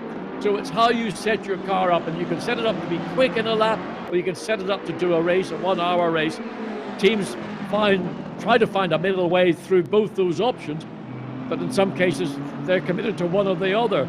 They don't find that middle road, so they have to go either aggressive or go passive. Well, still with this lead gap of 15 seconds, it's looking very good indeed, isn't it, as far as the Marcucci Audi is concerned. was he lapping in last time? 2:19. So being able to do a good comparable pace all the way through this, good consistent stuff. Delatraz fourth, not doing anything, unfortunately, about catching the top three, just cannot get there in time. Just the pole position for this race was Marcucci with a 2:16.1. So he's running just under 3 seconds probably off the ultimate pace, but that would have been done when the car would have been in its preferred, if you want to call it, qualifying setup. And you can see on that totem pole, the leaderboard, just how many people have got penalties in this race, just how many people have been abusing track limits, because that's where those 30 seconds tend to come from as the race nears conclusion. So Marcucci leading the way, Ivan Pereira second. It's a 1-2 for Audi. Now, of course, think forward to the next round. That's not great news because of the amount of ballast that they are going to have to take forward as a brand. The way that this works is you get ballast applied to all of the cars that have been in the top three. So whichever brands are in the top three, 25, 17 and 10, ballast applied for the top three finishers. And then if it's two or more cars in the top three, you add that together, it could be that Audi is going to be very heavy indeed when we get to the next round of the championship at the Nürburgring. Well, Nürburgring is a totally different racetrack to Spa-Francorchamps. It's a lot more stop-go. So that will then put a penalty onto braking. It'll put a load onto your tyres, which you don't really want, particularly at Nürburgring. You've got that long sequence of leading, and that's where it's hard work if you've got to carry that additional weight. Absolutely right. 5 minutes are on the clock here, and we're not done yet because Jody Fannin is still fighting with Scott Mulvern. Bentley versus BMW, and David Fuminelli, despite having a 30-second time penalty to add at the end of the race, he has managed to get himself onto the back of them as well as Jody Fannin goes deep into Bruxelles, runs out wide. Job done. Fuminelli goes through on the inside there. That's what you look for. You look for a driver to make a small error and open the door. Makes your overtake so much more simple and straightforward, and you haven't had to compromise anything. Just thank you very much. That was a pass I hadn't anticipated, and I'm going to not give it back to you because I've now got my sights on 8th place Scott Mulvern in the Bentley, and Fuminelli with, 4 minutes and 40 seconds remaining.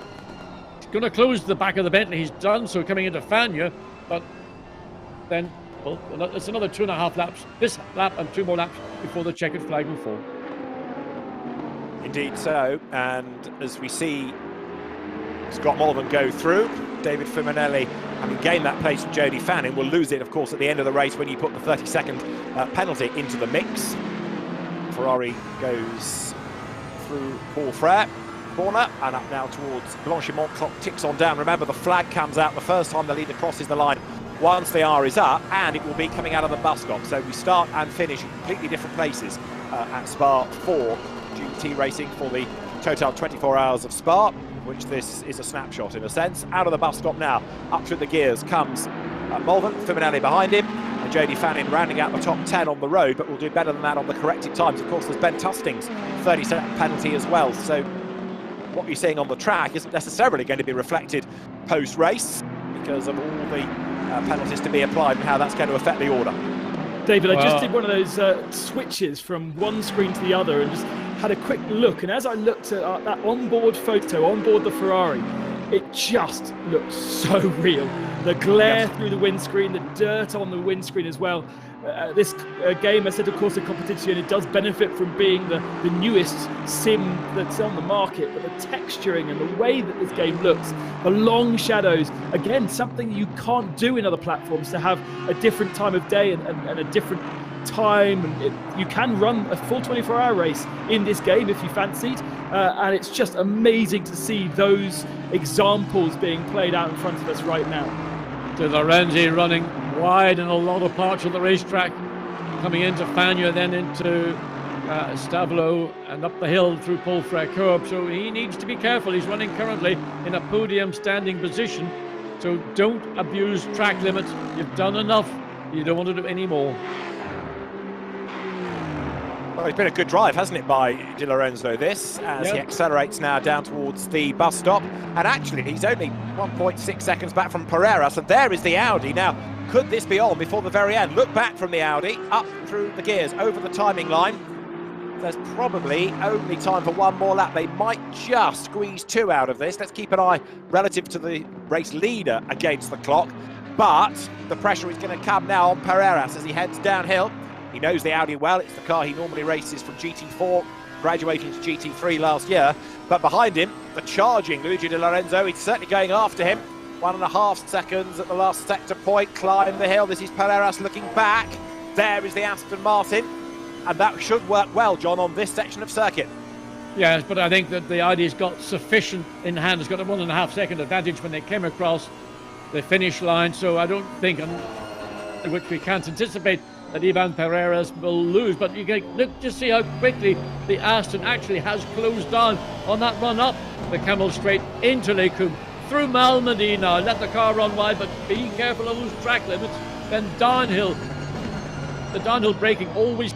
Aston gets his nose in, makes a 2 apex corner at Bruxelles.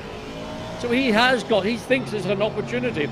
It's going to be difficult. The gap, as I say, 1.3 seconds, and currently, in real time, 1.3 seconds. So response from Pereiras to the charging Di Lorenzo. It's come down a fraction, therefore. Really, Di Lorenzo's best chance is that Marcucci is so far up the road, they can get another lap out of the race.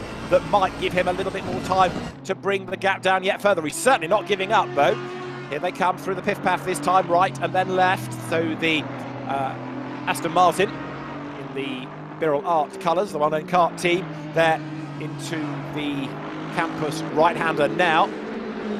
Jody Fannin goes through, still running 10th on the road, closing onto the back of Scott Mulvern. Now, where is the race leader in relation to 22 seconds on the clock? Can Marcucci squeeze one more lap out of this? Let's see. Just gone over the line, actually. Right. Just, as you were speculating, about 40 seconds to go, he managed to get across the line. Okay. And Mulvern has lost a position to Fuminelli, as we saw. It was at the bus stop chicane. Nice clean pass from Fuminelli down the inside, and Mulvern didn't fight it, but it's still going to be good. Finish. Actually, it doesn't matter because Fuminelli's got a 30-second penalty, so he can let him go, and Mulvern will still actually finish in 7th. Yeah, doing the right thing, isn't he? We also just saw Michael O'Brien ahead here in the purple McLaren, go ahead of Brian Heitkotter. Michael doing different colour schemes for different rounds, second-generation racer, and there is the penalised Fuminelli ahead of Scott Mulvern. Right, so the hour is up. It's almost 10 past 8 local time, and there is the race leader in the traffic, soon to become the race winner, Lorenzo Marcucci. John Watson, he has dominated this race from pole to seemingly a race win, and he's not put a wheel wrong. We haven't actually seen a huge amount of him to see if he had put a wheel wrong, in fairness, but clearly look, it's been a masterful drive to not make an error, to not be forced into maybe making a small mistake, especially on that opening lap through Eau Rouge, and then that run up the hill, up the Camel Straight, where it's so easy to get mugged as you come into Les Combes. Outstanding drive, and it's still, half a lap of this 1 hour race, but effectively, unless something totally unforeseen was to happen, this is going to be maybe one of the sweetest victories that Marcucci will have enjoyed in his race career. And here's a guy that's been on the fringes, if you like, of international racing. He's raced in a bit of GT4, he's done that Euro NASCAR series, but now making GT3 people sit up and take notice. Ivan Pereiras is there in second place, but he is being reeled in by Luigi Di Lorenzo. That gap is down to 9/10 of a second, so we'll talk the race leader across the line, Marcucci, but it's all kicking off for second place because the gap between Audi and Aston Martin is coming down and down and down. Lorenzo Marcucci then is heading for honours in round 2 of the SRO Esports GT Series. He's got the run through Blanchimont and then the bus stop still to go. And he's very nearly started round 3 at the Nürburgring. So far ahead is he. But Marcucci for Audi then goes right and left. Lorenzo Marcucci for LP Racing is going to win the pro race here at the Esports Total 24 Hours of Spa. Over the line, Lorenzo Marcucci wins round 2 of the championship. Now look back, who is going to be second, Pereiras or Di Lorenzo? Because the gap between the pair, 9/10 at the last sector timing point. And is it going to be Pereiras who hangs on in there? The answer is yes, he comes across the line 7/10 ahead of Di Lorenzo. And then we wait and see. Delatraz set for 4th. That'll be good for him in the championship. We'll try and work out some crude points in due course, but Delatraz is going to take 4th place. 5th, Luca Giotto. 6th, good drive by Dan Wells. Now 7th over the line, but with a penalty, is Ben Tusting. 8th over the line, but with a penalty, David Fumanelli. So up will go Scott Mulvin and also Jody Fannin, who came home in 9th and 10th places. Actually, David, they haven't yet finished, and they're going side by side into the bus stop chicane. Very, very excited between the three of them, and it's been going like this for the last couple of laps, but Fannin slots in behind and decides against trying to pass Morvan. So a great finish for British GT there with the Bentley ahead of the BMW. So the Team Parker Bentley ahead of the Valkenhorst BMW, and then Ben Tusting coming through to be credited in 9th place, with David Fumanelli in 10th. So Lorenzo Marcucci takes the race win. 27 laps done by the race winner in, what was it, 62 minutes, 9.386 seconds. That was the time taken for Marcucci to dominate here. 15.4 seconds the margin. So that was a mighty impressive drive by Lorenzo Marcucci from Ivan Pereras in 2nd place, and then Luigi Di Lorenzo in 3rd. We've got another race still to come. That's going to be for the silvers, in other words, the drivers that are used to the sim world. And again, that's got a hugely jumbled grid, so there's a lot to look forward to in that. That'll be coming up shortly. We can, though, first of all, reflect on what we've seen in the pro race. And hopefully, Jack Nichols will be able to have a word with some of our victorious drivers. And no doubt, Jack, with an absolutely delighted, dominant race winner, Lorenzo Marcucci. Yeah, what a performance that was. Drive. Absolutely unbelievable. Just disappearing away from the rest of the field like that was really quite something. You can see the full results there on the left-hand side.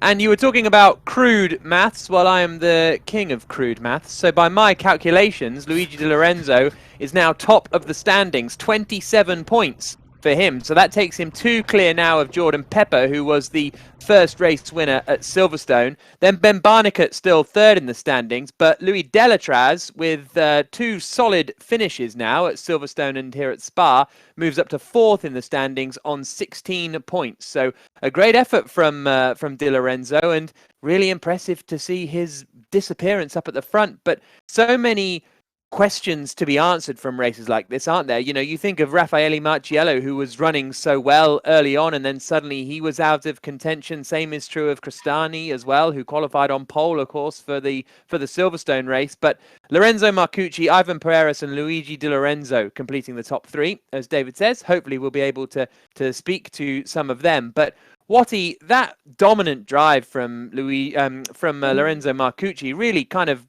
puts him as one to watch, surely, for the rest of the year. Well, what I thought was interesting was when he did get those onboard shots from the cockpit of the Audi, was the way his steering inputs, for example, everything was done just so, almost you might say, gently. There was no aggression, there was no panic about it. He was totally on top of the task he had here this afternoon. And once he got the nose of his Audi into the lead, there was no, I doubt he even looked in his mirrors at any point, because he was never, ever even challenged. Nobody even got a sniff of the rear of that Audi. Great drive, and a name we've got to keep an eye out, albeit there will be extra weight carried in Nürburgring. So what that will do to the performance of the Audi, we will have to wait and see. Yeah, it's going to be really fascinating to see, isn't it? And the interesting thing, I think, is that the points don't, because it's still points for the top 10. So even though we've got this huge grid, the points are not changing a huge amount, because you've still got Jordan Pepper there 2nd in the standings, Ben Barnicoat still 3rd. So even if you have one bad race, you can still be relatively in contention. Hopefully we'll be speaking to some drivers in a couple of moments' time before we get underway with the silver race, which will have Andrea Capoccia on pole position for Audi, Hani Al-Sabdi alongside him in the Lexus, and then Kamil Franchak in the Lamborghini. We'll talk more about that in a couple of moments' time, but it is Luigi Di Lorenzo now who leads the SRO Esports GT series after the 2nd round at Spa. As David says, next week will be the 3rd round of the championship at the Nürburgring. But yeah, David, the points going from 1st to 10th mean that as long as you get a decent result, you can kind of stay in the mix, even if you don't score big. You're right, but you also have to bear in mind that it's not a very long championship, is it? Because yeah, that's true.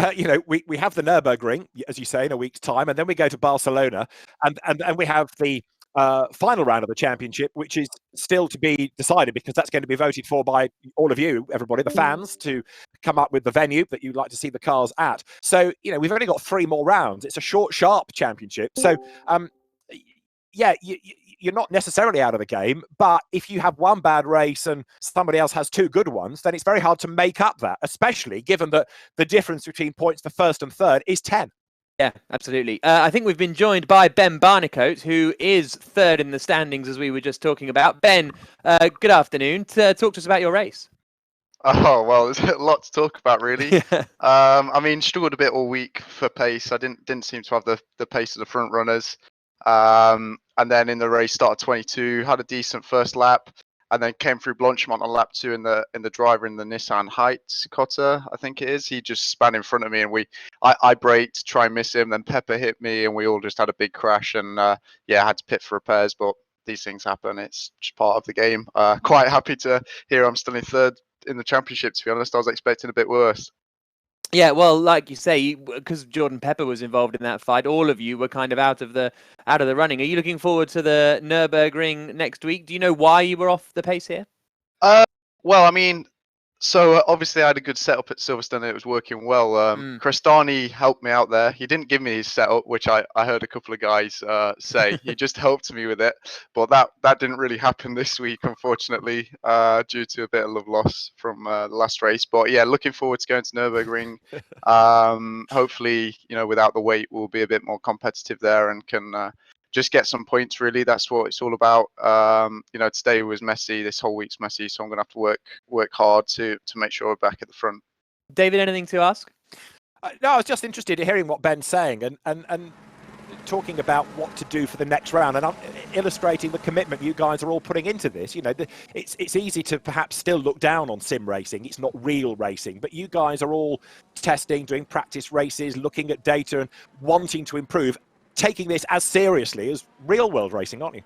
Oh yeah, for sure. I mean, certainly for me, I'm probably finding this harder than the real thing because to get the car set up without that bum feeling is really, really difficult and something that I'm having to learn a lot about. So I'm kind of relying a little bit on other people to steer me in the right direction a bit. I mean, my race pace was better here than qualifying pace. I couldn't really seem to get much more out of it in qualifying. So yeah, we're taking it super serious, and obviously for this one we had 2 weeks, whereas next week we've only got 4 or 5 days.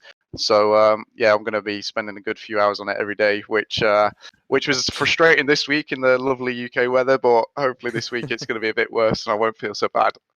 Okay, great. Well, thank you very much for joining us, Ben. Best of luck for next week. Thank you very much. Thanks, guys. Cheers. Catch you later. We've also got Davide Brivio joining us from Kunos, who developed the Assetto Corsa Competizione game. Davide, what did you make of that race, the second round of the championship in the SRO Esport GT series?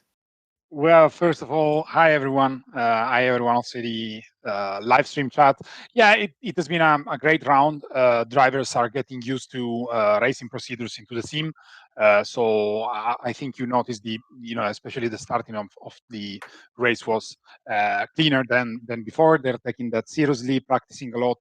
And yeah, I really have to say a big thank you to all especially the pro drivers, because not all of them was practical into sim racing, and they're approaching it the very best way they can.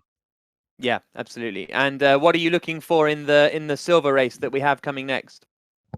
Well, it will be a 60-minute race on a 2 minutes and 20 circuit where literally everything can happen. Let me remind you that due to the BOP that we precisely replicate into the game, and so as you also know from the real series, what's happening in the qualifying is always much different from the race, at least on provisions. So I expect a lot of cars to have much less problems on pace because of tire consumption and fuel management.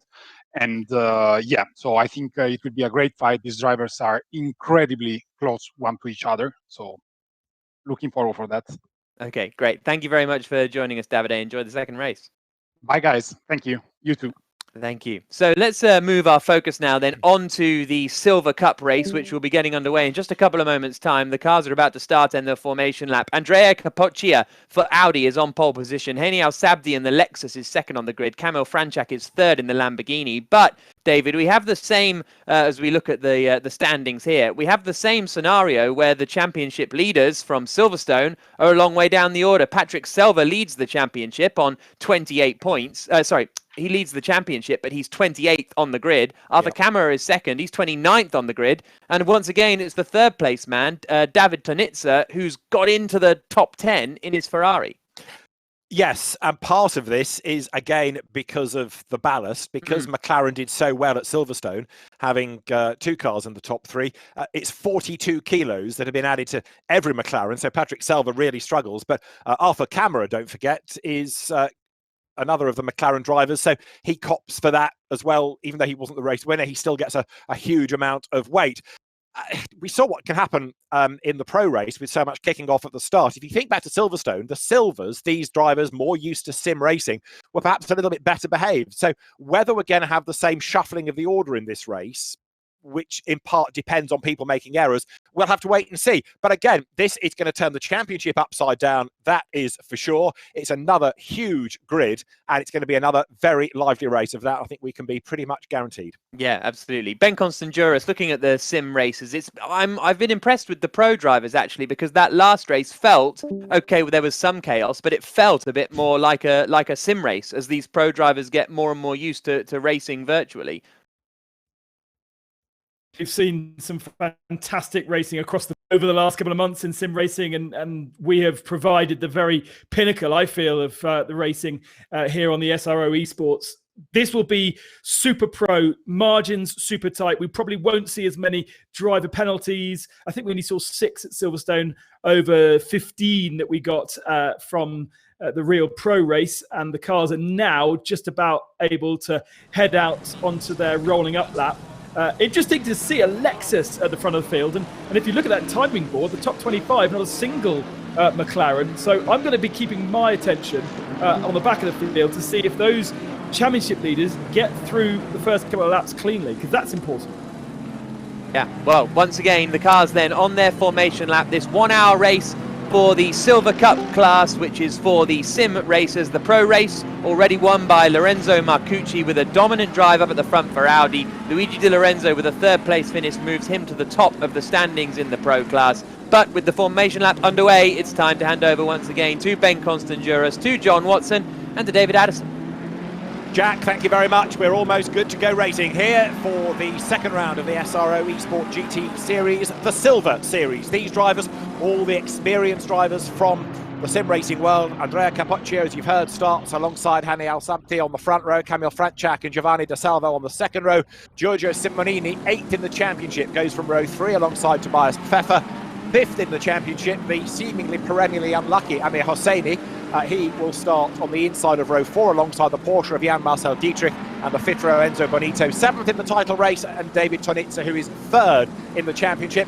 Behind them, starting 11th, newcomer Tim Heinemann. Now, he's an experienced sim racer. He's also a very competitive GT4 real-world driver for the HWA Race Lab team. He will be taking to the track this weekend alongside Chris Herker, ahead of David Greco, Danilo Santoro, Kamil Pavlovsky, James Parker, and on and on and on goes this bumper grid until you get to Albert Garcia at the very back. Now, one that might be missing, I think it's technical problems, is Furkan Ozkan, whose BMW, number 37, may be missing from the grid, Ben Constanduros. That's one for you to see if you can ferret out in your perambulations up and down the pit lane.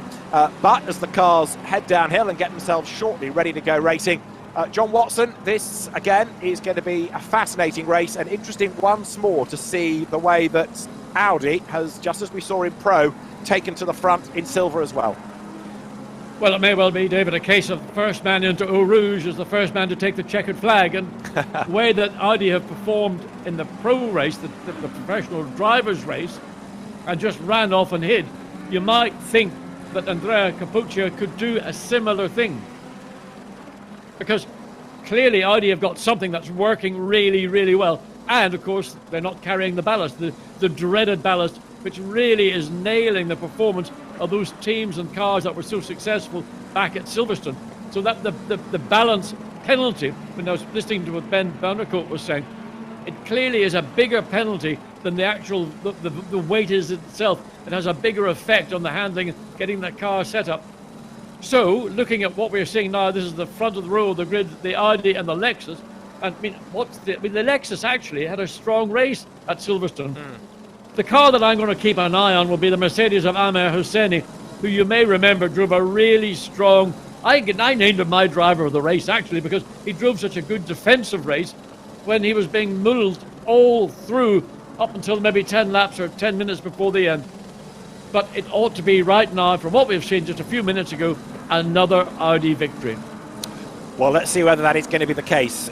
The man that's on pole, Andrea Capoccia, was 30th at Silverstone. The man alongside him, Hani Al-Sabti, in the Lexus there, was 47th at Silverstone. So here are two drivers with nosebleeds. They're so far up the order here.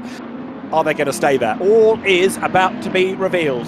They will turn through the bus stop and then, in this Noah's Ark 2x2 formation, get themselves ready for that shorter first lap, because they will start, don't forget, on the run down towards Eau Rouge, as befits the Total 24 Hours of Spa. So although at the moment, look, Capoccia tries to get away, I think one or two drivers forgetting where the start is for this. There is a driver's briefing for these races, just like for the real world. Peter Roberts, the race director, will have made the point to them, clarified it with us last night. As they come down towards La Source, they'll be getting themselves ready to go racing. Ben, quick word, have we got any pit lane starters, anybody with dramas? What do you know? You mentioned the one driver that doesn't seem to have appeared in the server. Everyone else is in there. No one starting from pit lane, and they've just got to observe these boxes that Assetto Corsa give them. I'm also a bit concerned about the clouds as well. It looks like quite an overcast evening here at Spa. There is a chance of rain for this race, I understand. It can be set in the game server, in the parameters on which we run, so it might be that we get some spots of rain for these drivers because they're more used to sim racing and what that can throw at you. However, round two of the Silver Series in the SRO Esport GT Series is go. Good getaway by the poleman Andrea Capoccia as they drop downhill then for the first time. Hani Al-Sabti goes second. It's Audi ahead of Lexus then as they power uphill for the first time. Do they all make it safely through Eau Rouge? So far so good, but there's drama in the background. 1, 2, 3 go off the road. Nobody else gets involved, but that's going to shuffle the back of the pack. Yellow flags will come out as the leaders go toe-to-toe. Al-Sabti on the outside line in the Lexus. Got his nose in front, couldn't grab the lead, but off the road goes Capoccia across the curb, and he's second as they come out of Lincoln. John, you could see that one coming.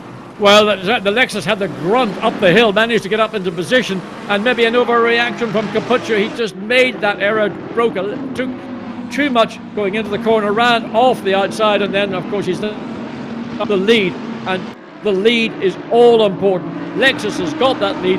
He's actually managed to pull just under half a second in the space of 3 corners. All of a sudden, Capoccia, who really had this race to lose, maybe he's lost it in the first third of the lap. Well, let's see. There's a long way to go, as they say, as you look at number 313 heading down the hill. That is Danilo Santoro, 26th at Silverstone, going nicely here. Santoro running in that leading gaggle thus far as they head now through the pith path for the first time. We did lose 3 cars at the bottom at Eau Rouge there. Kieran Prendergast went off in the Ferrari, Josh Martin as well, and David Plainton. They're all 3 now running, but they're off the tail of the long queue of 46 starters. So it's going to be hard to make progress up through that, isn't it? But you never know. 92 going through, that's Amer Hosseini. Here's the replay of the start, John. Yeah, the Ferrari there, you see, clips the side of the Bentley, spins it around, and then I think there's one of the Lexus, I'm not sure. There's all 3, there was nowhere to go. The gap was closing both on the racetrack, but actually in the runoff before there was contact with anything solid. So, and contact again up at the... One of the Audis was tagged from behind, that was being spun round. There's a Porsche in the walls as well, yeah. Messy. I mean, I thought the sim racers race at Silverstone was exceptionally clean. This has been far from clean in this opening lap. Yes, you're right. It's been a bit messy to say the least, hasn't it? And so let's see who has been affected out of that.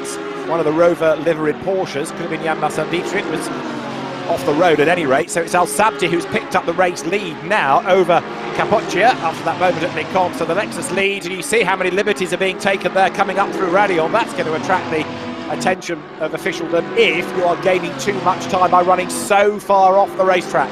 Don't think he gained particular time, but certainly he would have maybe lost time had he not made that error. So he would have been probably caught by these three charging two Lamborghinis, certainly coming up the hill into Les Combes, but he didn't make time. But it's a judgment the stewards will look at, and suspect he'll get the benefit of the doubt on that one. Well, Al Sabji still leads the way. The Lexus has the advantage as you look at Enzo Benito's Ferrari for the FDA Hublot Esports team, battling downhill and forcing the Audi out wide there. That's the Tobias Pfeffer Audi. Now Pfeffer started 6th on the grid, but has just been mugged for that place as they come into Pouhon now.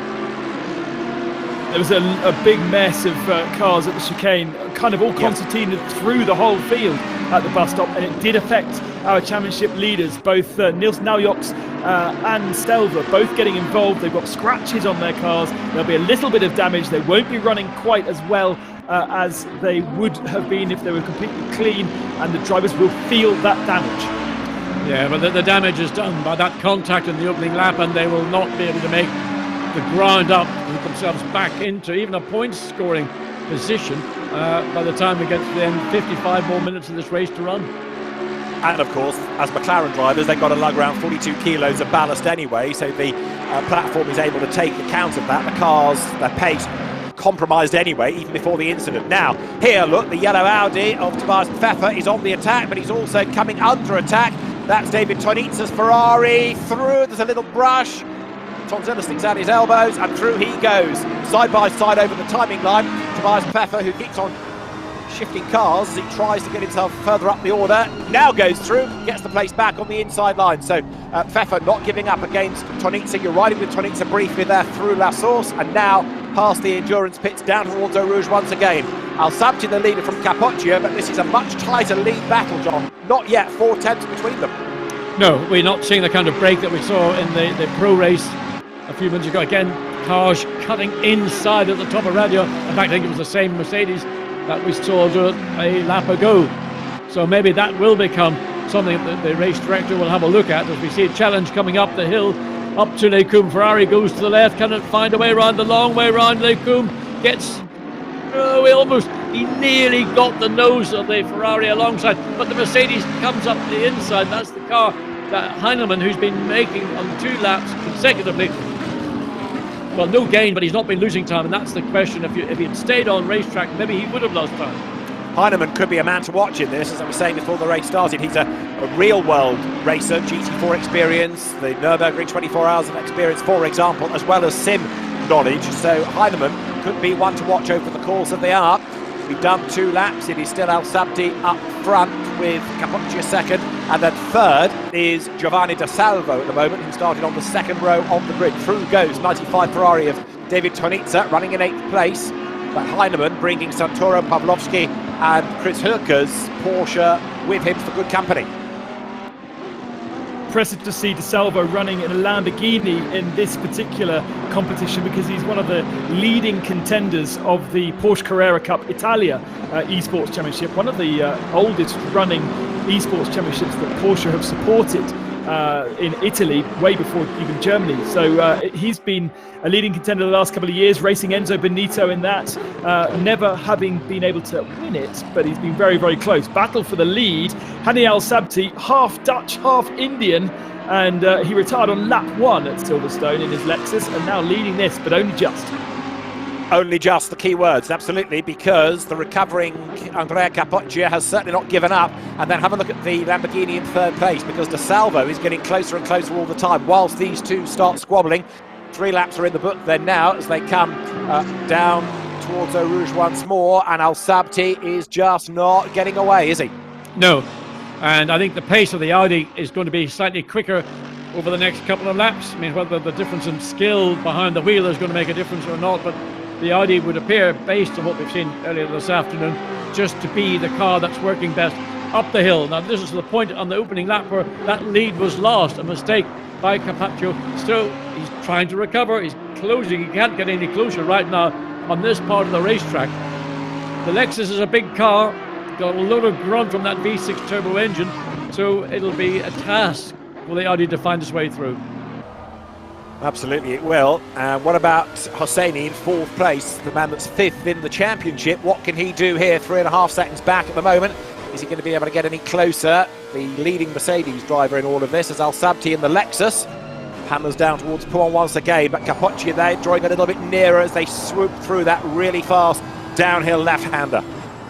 So not certain he lost. So they come out of Pouan down to Fagnes. This is the rear view looking. The Audi closing up a little bit on the entry point into the first part of Fagnes, then the cut back to the left, then the short run down to Campus. That tight right corner where it's easy to run very, very wide. You can see the Lexus, how wide it's run. The Audi followed it. Now out of Stavelot, the Paul Frere curve, that's the exit of Stavelot itself.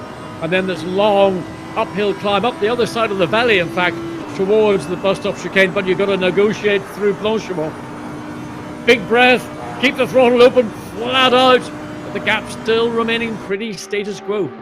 In fact, it's stretched, if anything. It has, you're absolutely right, up to 6/10 at that last sector. So Capoccia now, if he's not careful, he's going to have to go defensive, and that will play right into Al Sabti's hands, won't it? Because there in 3rd place is Giovanni De Salvo in the Journalesi Esports Academy car. Meantime, Camille Franchak is under attack as he heads towards the line. Enzo Benito is alongside him. This is Lamborghini versus Ferrari. The two Italian brands absolutely together for 5th and 6th. Hard on the brakes, turn into La Source. Tobias Pfeffer's Audi arrives on the scene as well, and 8th is David Tonizza's Ferrari. So this is a great battle pack here, John, plunging downhill. Yeah, Benito was looking to do something a little bit better in La Source, didn't quite work out. Following the Lamborghini down through Eau Rouge, the compression, then radio, and the car goes all airy-fairy, and I mean it in the best possible way, and then you're back onto the long Camel Straight. Now, is this the chance for Pfeffer in the Audi to make a move? If it was, it's covered off instantly by Bonito. That puts Pfeffer onto the grass, does it? He's on the outside line. He's going to be really brave stuff. He rattles over the curb. Yes, he's done it. Good pass. Worked hard for that. Touch and go whether he was going to get away with it. The Ferrari wasn't going to concede ground at all, but he was sufficiently far on the entry of the corner to get his nose at the transition from right to left, and then he took the position. And just as he does it, Pfeffer is being given a 30-second penalty in lieu of a drive-through for causing a collision on the opening lap of the race down at the bus stop, which did for Giorgio Simonini. So, one up and one down almost at the same time. So Pfeffer gains on the track but loses out, courtesy of the stewards. Well, you can drive your race, and the rules, I mean, the regulations are regulated more tightly in sim racing than I'm thinking they're seeing in live racing when we return to Spa, which will be at the back end of October, I believe, for the Spa 24 Hours, the historic premier GT3 event in the world. And also being given a penalty, Tim Heinemann, for causing a collision with number 98 early on in the race, 98 the Porsche. So Heinemann, I would say, could be a man to watch. I'm afraid he's going to be falling rather than gaining courtesy of a penalty. Looking at Chris Hooker going through. There he is, number 99. That is Camille Franchak, still running in 5th, but the penalised Pfeffer. I suppose it was a case of assault and Pfeffer, wasn't it? Anyway, he comes over the timing line, and Tobias is in 6th place. I was about to say, Ben, a lap or so ago, I'm not ignoring you, but they're all being well behaved. And all of a sudden, evidence came that they weren't being. Yeah, and Antonio Garcia, another driver who's picked up an automatic drive-through penalty for track limits. Watching Camille Franchak here now, and the man who is effectively our reigning champion, because the SRO Esports is in its 2nd year. It ran as an on-site event throughout last year, 5 of the SRO, mainly endurance races, I think it was, including the Spa 24 Hours. And Camille Franchak gained himself a test in a Lamborghini at the end of the year, and kind of now forms the backbone of their esports effort. Lamborghini putting a huge amount of effort now into esports, and this is their premier team, thanks to Franchak and his championship win. Also, he's an airline pilot, not an airline pilot, a fighter jet pilot in his as his job. So he is used to going fast both at land and in the air. So his career has really taken off. There we go. That's what you're trying to tell us. Thank you, Ben. Fascinating fact 37. There'll be more to come from Ben's anorak pocket in due course. Franchak is running 5th, and doing a good job. Now, here is the lead battle. Al Sabti and Capoccia, totally different races they're having from, as we were explaining early on, what happened to them at Silverstone.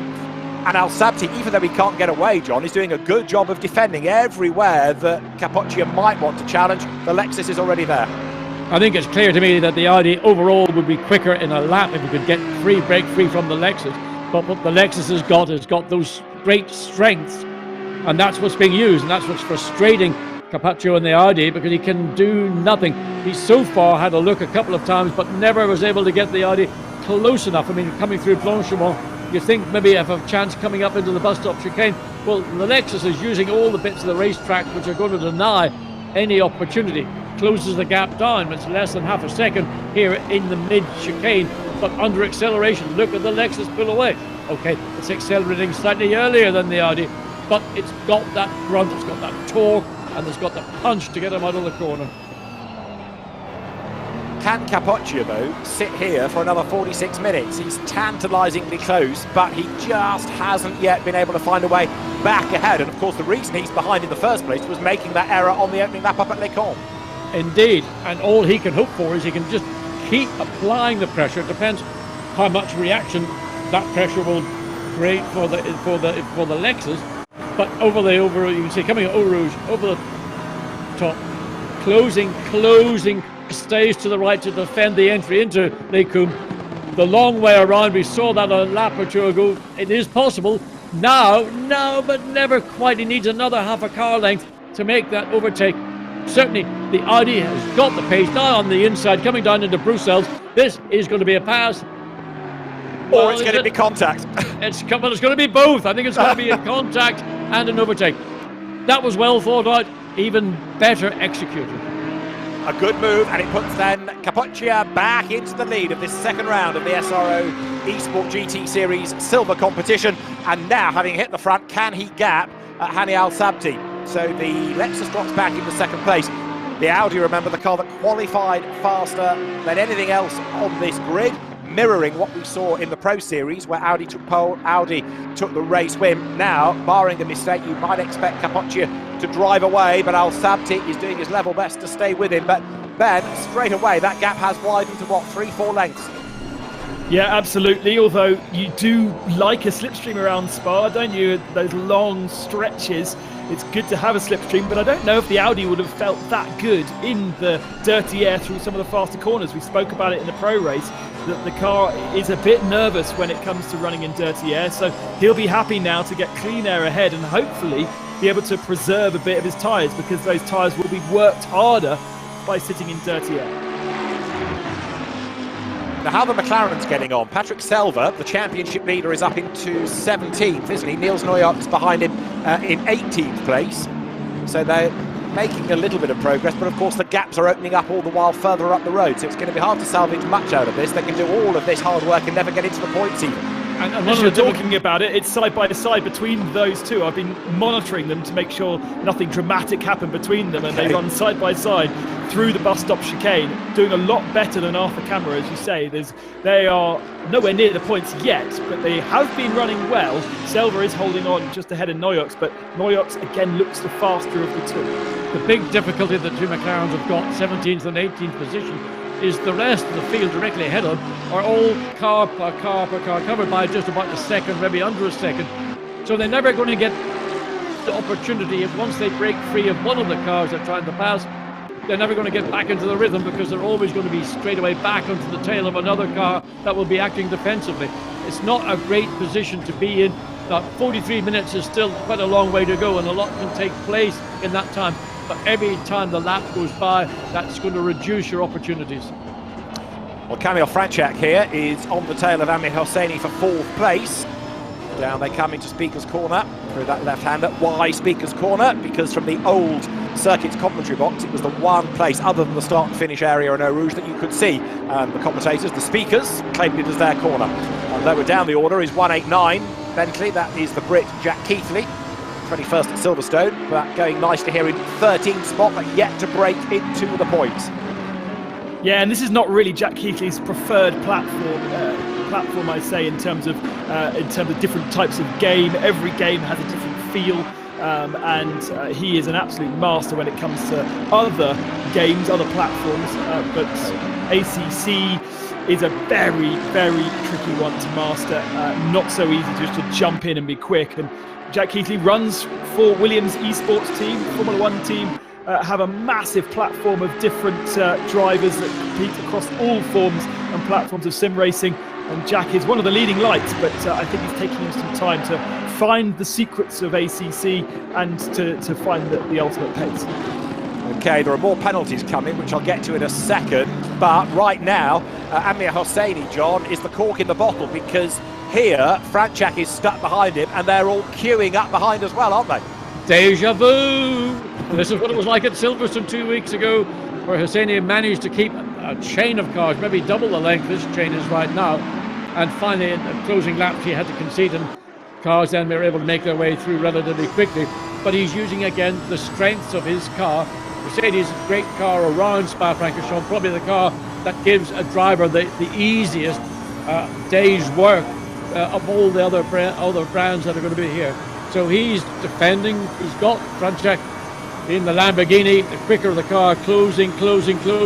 Will the Mercedes stay on the left and defend? Well, I'm not quite sure. We could have done a bit more, and it's a little bit messy on the entry into Lake Coombe, but forget, they go into Lake Coombe in the order they're going to come out of Lake Coombe.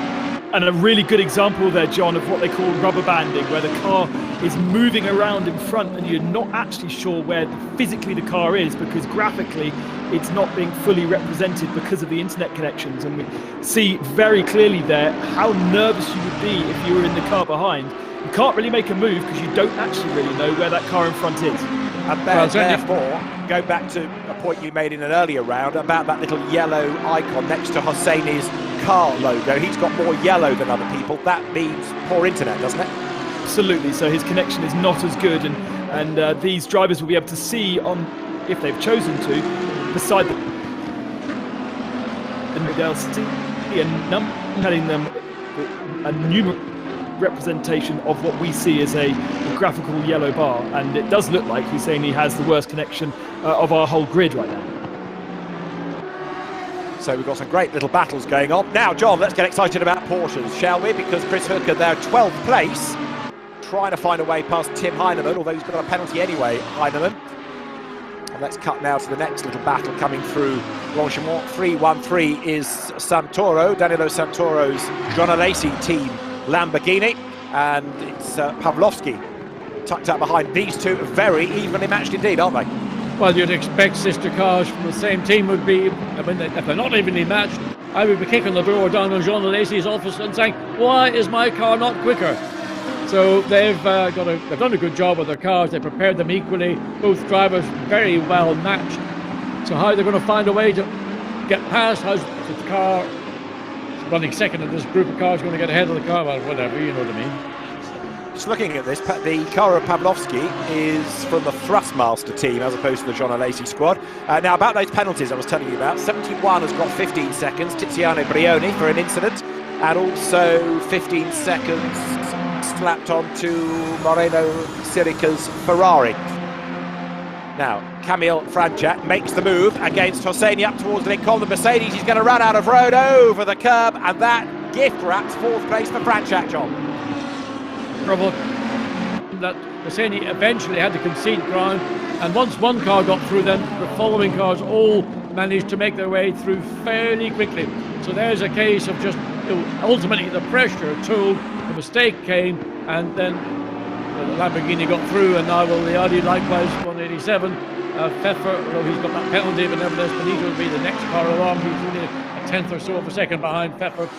So Hosseini, and once again finding himself in a good position, but not being able to capitalise on it, and ultimately falling when the real pressure starts to turn. Well, now what can Hosseini do to keep the rest of them behind? So he's down in 5th. He's got Pfeffer, but Pfeffer's got a penalty anyway. Then Bonito, Tonizza, and a little bit further back, but catching Pavlovsky and Santoro. They've switched order, of course. Pavlovsky up ahead, Thrustmaster team ahead of Alesi team in the Lambo fight. So there's a little bit of shuffling going on there. Now the lead gap has certainly extended, Ben. 1.8 seconds. Capoccia, now that he's got back into the lead, he's getting away, isn't he?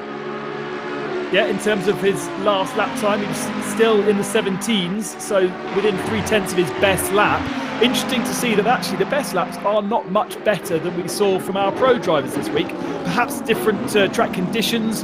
As a mistake there from Pfeffer. Pfeffer's kind of getting in the way here, considering his penalty, but both Ferraris, I think, will clear him. Enzo's gone past, and Tonitza has to slot in behind. Will he go up the inside at La Source? Well, Pfeffer's going to try and fight back, isn't he? So he covers off one by attacking, but doesn't gain his position on the road back. Add 30 seconds, he's going to fall a long, long way down the order, isn't he, post-race? 36 minutes, still on the clock here. On board with Tonitza now, John. Yeah, and interesting coming down into Eau Rouge. Gets the run into the corner. Bit of aero coming into it, but look, he's not really lost position. In fact, he's closing fractionally, almost overrunning the back of the Audi in the Kemmel corner. So he has to pull sharp out to the left. Now, and the Ferrari. The aero coming into play a little bit, that side aerodynamics. Can he go the long way around the outside? We've seen it done twice here this afternoon, and can he make it stick? Pfeffer is not going to give it up, and he stays on the inside for Malmedy, maintains his position, but maybe vulnerable coming down the hill into Bruxelles, but just enough of a gap to consolidate. Good racing. Absolutely good racing, and Tonitza is, as Ben will confirm, a very proficient esports sim racer, Formula 1 esports champion last year, and here he is in GT3 sim machinery, trying to find a way past Tobias Pfeffer as they drop down the hill then. 10 laps are done, and Pfeffer, by defending, has dropped away a little bit from the traffic ahead, Ben. What's key is that Tonitza and Ferrari came into Formula 1 year later than the rest of the Formula 1 esports grid and came in and won straight away, representing Ferrari kind of officially for the Formula 1 team, but now the Enzo Benito Tonitza team is officially recognised by Ferrari as an esports team. And I think that's quite significant. Some of these drivers here are racing for proper manufacturers like Bentley and McLaren are really supporting, Lamborghini as well. Porsche in this particular championship, not really.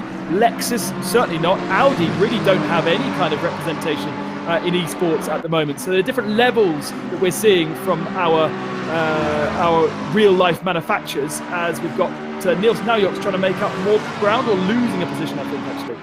Simonini was the one that came off worst by being crowded out. There, running off the road, is Vromont in the Lexus, so Naujok does gain a place there, but Vromont will try and fight back, I think, as they come now. And also is Axel Petit joining in that mix. Yeah, Axel Petit is there too. So over the timing line they go. Niels Naujok, we have seen with great speed, but also copping penalties in the charity race and the opening round of the esports championship. He's on the move as best he can be with 42 kilos extra in the McLaren. He's in 18th out of the points. Look back here from Jack Keatley's car, John. Yeah, but he's got that Ferrari all over him like a rash, so he's got to be careful through Eau Rouge, not make a mistake. Wheel perfect on the exit out of Radio. Ferrari closing fractionally. You can see as the Ferrari gains the aero, again swings out to the left, up on the Kemmel straight. So Keatley is under pressure side by side, all the way down into the braking distance, but the Ferrari being on the left, and he can keep his nose ahead. No, Keatley decides, I'm not going to concede my position and I'm going to maintain it, and he did so, and he did it fairly and cleanly. So Jack Keatley hangs on to the place, and as they come now down towards the right hand of Bruxelles, Serica looks for a way back by. He's penalised as well, isn't he, Serica? So he's dropped back on the road and will drop back further, courtesy of 15 seconds that will be applied to him. 33 minutes and counting here. Conditions simulating 7:30 local time, so it's starting to lose light, the temperature drops, and Ben, the platform is able to take account of all of that as well, isn't it? Absolutely. It's incredible how the feel changes as the temperature in the air and therefore the temperature on the track. It's only 21 degrees on track. That isn't particularly hot. That's kind of not a particular, well, it's kind of this time of year at Spa, I suppose. 21 degrees in the air is not too bad, but because it's late in the evening, it's not soaking into the tarmac. There is this rumour of rain. There was a rumour of rain in the first esports event that we had as well at Silverstone. The key thing is, ACC is one of the only platforms that can really simulate rain properly. A lot of them have no graphical ability to do it. they can simulate the feeling of driving on ice, but you can't actually visually see it. So I'm excited when the race control or the guys that are organising this decide to switch that rain button on, because it just looks so immersive. So when the rain button is switched on, is it literally your tap, or is it a drizzle like in the shower? You can do whatever you like. You can drizzle up to thunderstorm, but they do recommend not racing in a thunderstorm because it's so difficult. Well, let's have a thunderstorm. These It are the wouldn't be experts. smart without it, would it? These are the sim experts. Let's see their skill in a thunderstorm. I'm with you, John. Wouldn't be smart without a deluge at some point. Moreno Sinica has a penalty, but he's also got himself back ahead of Jack Keithley on track.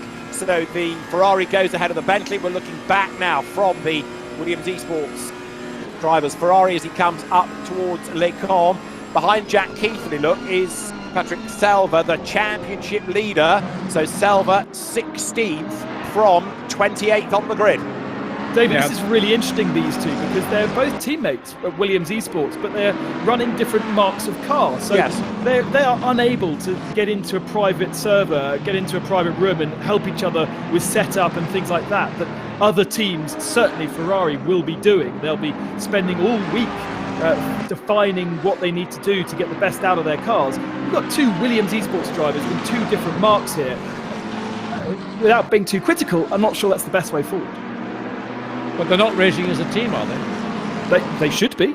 If they were in the same car. But they're not. It's different. And a Ferrari employee and when you race for Ferrari, you don't race for yourself, you race for Ferrari. But two employees in one Formula One team doesn't mean they're racing for the Formula One team. I think they're just racing for themselves. Yeah, they both fall under the same team name, don't they? But I think you might be right here. It's every man for himself, and it's a pretty fierce fight on track as well, these two are having. It'll be interesting to see if Patrick Selva gets up with them, whether or not he can find a way by in that heavier McLaren as we look at the cars of Pavlovsky and Santoro here, which are 9th and 10th, two Lamborghinis. 114 is Kamil Pavlovsky. And Danilo Santoro right back on his tail, look, because they come now over the timing line once more. And as they do so, we are just about now to nudge into the second half of the race. Long line of cars coming out of La Source. 13 laps are in the book. We're aiming for about the 27 lap mark by the end of all of this. That's what we had in the pro race, but that rather does depend on the race leader's pace. Our pro winner ran away and hit. Capocci did have to work his way back into the lead against Al Sabti. On board now with Enzo Benito, John, heading up to Les Combes. Well, he's got a little bit of work to do. I mean, Hosseini in the Mercedes, he got mugged up here, what, 5 laps ago now, but he's got a comfortable gap coming into Les Combes. Doesn't have to worry about the Ferrari running behind. Is it going to dive bomb me or not? So I just can take my line, I can choose the entry point, I can choose the exit point. Everything is in control. Hosseini, I thought, might have suffered, as we saw at Silverstone once. One of the cars that was in that lead group of cars following the Mercedes once that got through, then others would have followed, but he's consolidated and he's kept his 5th place for the last 4 or 5 laps. Yeah, looking back from Hosseini's car now, Enzo Benito is behind, then the penalised Pfeffer, Tonitza, Pavlovsky, Santoro ran out the top 10 on the track. Expect this order to shuffle, of course, once all the penalties are factored in at the end of the race. Hosseini rides the curb, you can hear that as well. The simulation of everything is right. Ben touched earlier on the fact you can see the graining on the tarmac, you've got the sound effects of running over the curb and everything that's brought into this. And after a while, you forget you're watching a sim race, don't you? I mean, certainly with the way it's graphically represented in this dusk setting, it just looks so magnificent. There's a huge difference actually in the conditions that these guys are racing in comparison to the pro race. Remember, we saw the sun beaming through the windscreen in the pro race. There certainly is no sun in this race, and I think that's why we're seeing these guys lapping at similar lap times to the pros, in that they just don't have that evening grip and evening temperature that the pros have. Well, one of the things, Ben, you will notice that in the dropping temperatures, it may be to the disadvantage of some, but it will help. And this issue about tyre wear, and we're talking about maybe Audis and other cars, maybe in these conditions, it actually, slightly lower temperatures, is favouring their car setups, where other cars, the Mercedes, we're just following the Mercedes here from on board the Ferrari, it maybe would like a little bit more ambient temperature to bring that car back to life. So it's an ebb and flow between the brands and how they respond to the various different temperatures. Well, there you have on lap 15 the cars climbing out of Eau Rouge up through Raidillon, and Amir Hosseini under attack from Enzo Benito. Hosseini is in the Mercedes, Benito is in the red Ferrari, almost hidden under the rear wing. Now he makes the move to the inside line, diving up towards Les Combes. We'll see in a moment whether Benito goes through. The answer is no, he does not. Hosseini is able to defend, but as he defends, so he loses touch with the 4 ahead of him. And Enzo Benito now, the eSports Race of Champions winner of times past, he's getting ever more frustrated because he's stuck, can't find a way by. Very difficult because Hosseini, he drives extremely well in a defensive manner. He doesn't do anything unkind or unfair. He's just got a very good car under him and he's using it to its maximum effect. The Ferrari, one would have thought maybe would have had a little bit of extra speed with the benefit of the slipstream up into Les Combes to get into position, but he hasn't been so far able to make that work. Past the field at the moment, still in terms of lap time, is the Audi of Andrea Capoccia, our leader.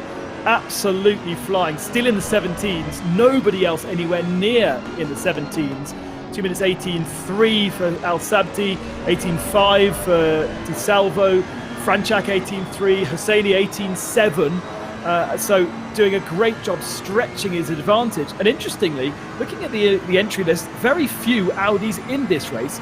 I'm even going to guess to say just the 2, Tobias Pfeiffer and Capoccia, and Simonelli as well. The third, yeah, that's right. But it's not the favoured brand, but those that have done their homework have chosen well, haven't they? On board with Bonito then, in the FDA Hublot Esports team Ferrari, still staring at the back of Amir Hosseini with the Racing Line Motorsport Mercedes. They come over the timing line. The Rebellion clock ticks on down, 25 minutes and change now as they drop into La Source, 7:42 local time, and Hosseini doing a really, really impressive job, as at Silverstone, of being able to defend the place.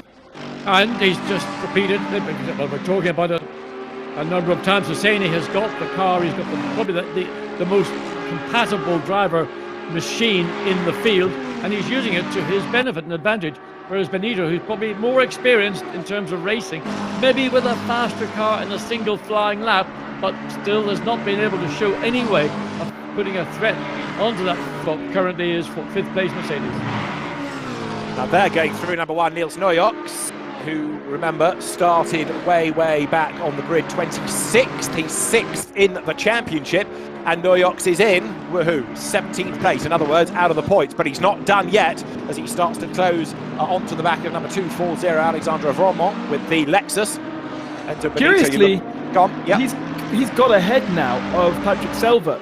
Selva was a couple of positions ahead, so I think we've seen Selva with a mistake over the last couple of laps, and now he's back behind Neujoks. They've got their possibility. I mean, they are, with those penalties ahead, they are actually in the top 13, 14. So there's a possibility of 1 or 2 points for the top 10 at the end of the race. Yeah, they're not done yet, I'll grant you. Ben, Niels Neujoks has been a talking point in all the races we've had thus far, be it this or Silverstone or the charity races at Monza. Good pace, bad luck in terms of penalties. What's his background in terms of sim racing? Really interesting, actually. Niels was a champion in a game called Live for Speed back in the day, back in the late 90s. And he decided to get back involved in sim racing 2 years ago to take part in the Race of Champions, and did a hot lapping competition, found himself very fast in Assetto Corsa, and on that event met the guys from Red Bull. At that point they were G2 Esports, and he became the team manager now of the Red Bull Esports team. So he looks after all the drivers in the Porsche Supercar or in the F1 game as well, but it turns out he's very fast himself. I noticed that in the entry list, though, he's representing G2 Esports rather than Red Bull Racing. Interesting, fascinating, isn't it, to see the careers people are making now out of esports. And it can't be long, for example, before the British Racing Drivers Club, that has Rising Stars and Superstars for young drivers, has an E-Stars programme, because I like that. Another element of bringing on young talent, and we're seeing a lot of it here on board with David Tonitza. Right, this surely, John, is the move against the Audi, isn't it? Here it comes to the outside. Absolutely, absolutely. Well, yes, no, yes. I mean, the Audi's still got a snooze ahead. Then can the Ferrari stay on the inside to take the left hand coming through? It's so. And that was a good pass to get it down. That was a good pass. It was good because there was no contact. Both drivers respected, and bearing in mind the things that you were saying, Ben, about having visibility issues and knowing when a car is in a blind spot, actually, can you see it or not? That was good driving. I was thinking the same thing as you were saying that, but even though it's all simulated, there isn't the tendency to bash and crash, and there have been a fair few stories about driving standards in other sim competitions of late, largely for single-seaters.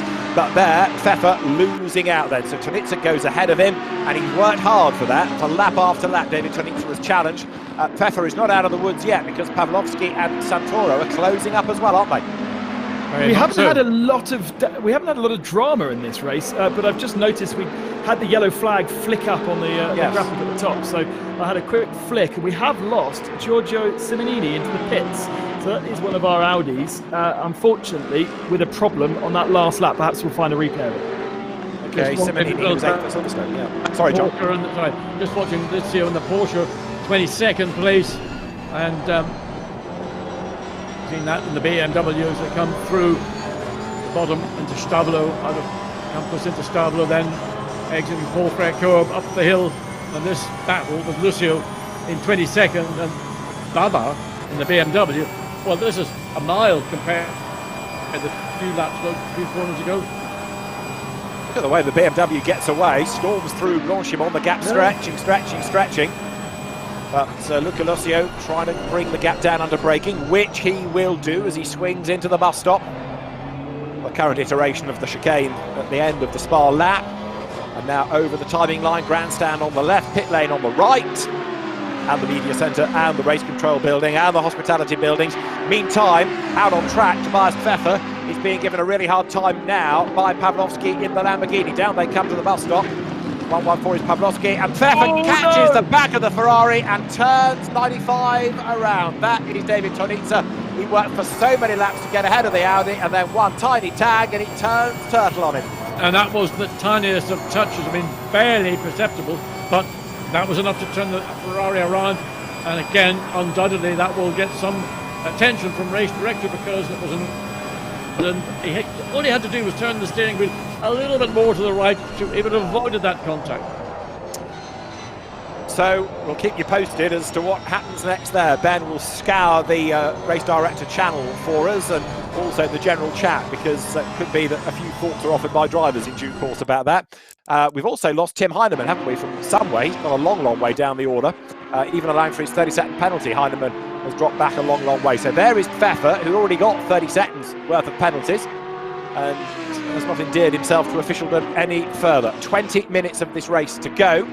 Capoccia making it a good day for Audi. And the point that Ben made earlier on about Audi having no real manufacturer presence in esports, I wonder if that might change. They've already, in the last few weeks, announced the brand's departure from DTM at the end of this season, whatever season the DTM has. Could it be that part of the restructuring, as well as looking at Formula E, might include a little bit more esports? Because there is already, of course, the customer racing program within GT3 and GT4. There, meantime, talking Audi, is 53. That is David Greco's car. David was 41st at Silverstone. He's 26th here, doing a good job ahead of Arthur Camara. Now, Camara is second in the championship, but only 27th. So, Camara's chances have not developed, one could say. Well, very unlikely he's going to finish in any points here this afternoon, but certainly he wants to finish as high up, and he's certainly all over the back of the Audi as they were making their way up to the chicane. Again, you can see that Hosseini still is able to control the pace of Benito, and Benito has been closer and he's dropped back and closer. In fact, the gap between Hosseini, Benito and Pavlovsky, that seems to have stretched out. These three cars have pulled ground on each other. News from the replay booth, been scouring to see what's been happening to Giorgio Simonini. He lost it all on his own at Radiant, top of the hill, the rear just breaking away. and put it into the inside wall. So that's why he is now in the pits getting a repair and may even retire out of the race. Tim Heinemann was running down the inside of the recovering Tobias Pfeffer into La Source. They ran side by side on exit, and Pfeffer just put Heinemann into the wall, sent him spinning into the left-hand side. And of course, because of the damage of nosing his Mercedes into the wall, he's now retired into the pit lane. He's back out having done a repair, but Pfeffer, considering he had a 15-second penalty anyway, and I see it's now 30, he shouldn't have been causing issues with Tunizia. And then he goes and puts Heinemann in the wall as well. I think race control really need to give him a big slap on the wrist for that. Well, what are they going to do? Penalise a driver in this event, or does the penalty carry forward into the next event? A bit of both, really, John, because yes, you can keep applying time penalties, but also, just as we have in real world GT racing, the stewards can apply penalty points. And like on your driving licence, if you get so many of those, then you could have to sit out a race. But also, they do reprimands, and if you have a third reprimand, that's a race ban. So it's up to the stewards to determine the severity of what they're seeing and apply the penalty. But under a totting up process, it is possible that not everybody we see today we will see next time out. Interesting. So, meantime, we have 16 minutes of the race to go. You're looking at number 996, which is Axel Petit, 23rd at Silverstone. And here he's running 17th in the Lexus, the AAA Esports car in the Tech 1 livery, carried here in the 24 hours. And he has got Patrick Selva behind him, so the championship leader in the larded up McLaren down in 18th place as they come over the timing line once again.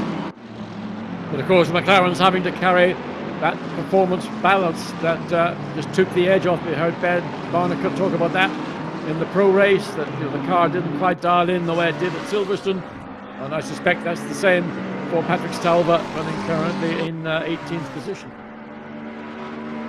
And what about Niels Neujoks? He's just the other side of this battle, isn't he? In 16th place, he's the one up the road ahead of these two. So Neujoks a second back from Alexandre Vromont in his Lexus. There, look, you have Selva pulling to the inside line. There might be breaking news any moment because the FIA steward Richard Norbury is busy typing in the race director channel, so we might have news of somebody else in hot water as they're riding the curb. Goes Petit down towards Bruxelles now. And again, Ben, what we see on track is going to be somewhat different from the final order, given how many penalties. We were at Silverstone talking about how well behaved they've been, and they started off okay, but as the race has worn on, it's got a bit scrappier, hasn't it? And I wonder whether that's to do with the lack of grip. I think they really are struggling in terms of race pace. It's just nowhere near where they would expect to be, and as the race progresses, they will lose grip on these tyres, and I wonder whether this is the issue. So here's on board with Tobias Pfeffer for a replay.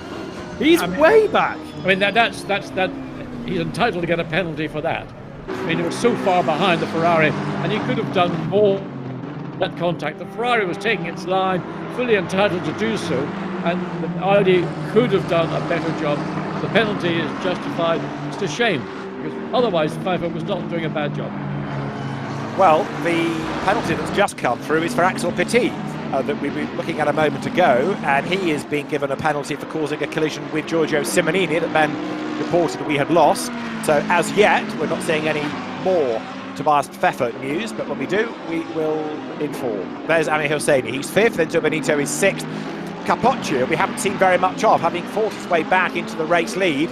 He is away and gone, just like the Audi that won the pro race in the hands of Lorenzo Marcucci, because now he's 7 seconds plus clear up the road. So now he's got away with a light car, well suited to this circuit, the Audi storming clear. Amir Hosseini hanging on to his 5th place in that Mercedes ahead of Enzo Benito, who is a second back, so not really close enough now to be able to make that move as they make the run up into the Les Combes sequence of corners once again. No, it looks as if Benito's got the pace that he's got, and there's not a lot left in the tank. He can't do anything with Hosseini in the Mercedes, and these 3 cars that are running 5th, 6th and 7th are pretty much equal gap between all 3. Number 240 you're looking at there. That's Alexandre Vromont with his Lexus. And Vromont is in 15th, going after Jack Keithley. So Bentley versus Lexus for 14th, again out of the points. But these two having a good fight as they drop downhill. Whereas Keithley's teammate Moreno Serica has got away, hasn't he? I know he's penalised, but on track he's got away by 2.7 seconds, given that he was having to stave off the attack of Jack Keithley a few laps ago.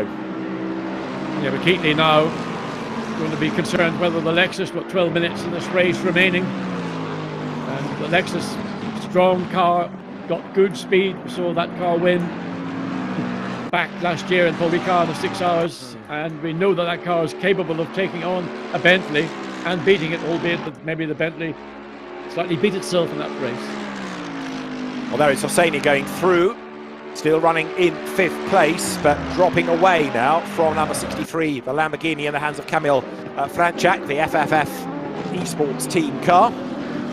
Team, of course, that dominated real-world SRO GT racing last season. Up to the timing line once more comes Amir Hosseini. Look back there in 14th is Jack Keithley. And Alexandre Vromont has not given up yet. 11.5 minutes to go. I've got to say the Bentley looks good in that colour scheme, doesn't it? But Vromont in the Lexus now, John, right there, ready to challenge. Yes, I mean, this has been a bit of work going on, and Vromont is certainly closing down or keeping Keithley honest. Looks to show the nose, nothing to make an overtake, just to really frustrate Keithley, make him look backwards more than looking forward. But then he's got to be aware that Noyox is right on his tail. In fact, Noyox is the one that's going to maybe be the ultimate beneficiary of this three-car, three-way battle. Plunging once more down through Eau Rouge then. Up, out of Radion, ride the curb. Pit lane exit on the right-hand side, and now speed building. Getting a toe is Vromont, makes his move on the outside line of Jack Keithley. He's going to brake as late as he dares, going up towards Lecombe. He's on the outside line, the wrong line for the first bit, the inside line for the second part, but Jack Keithley's going to try and brave it out on the inside. They brush, up the curb goes Vromont, up the curb goes Keithley, and who's going to come through ahead? It is Vromont.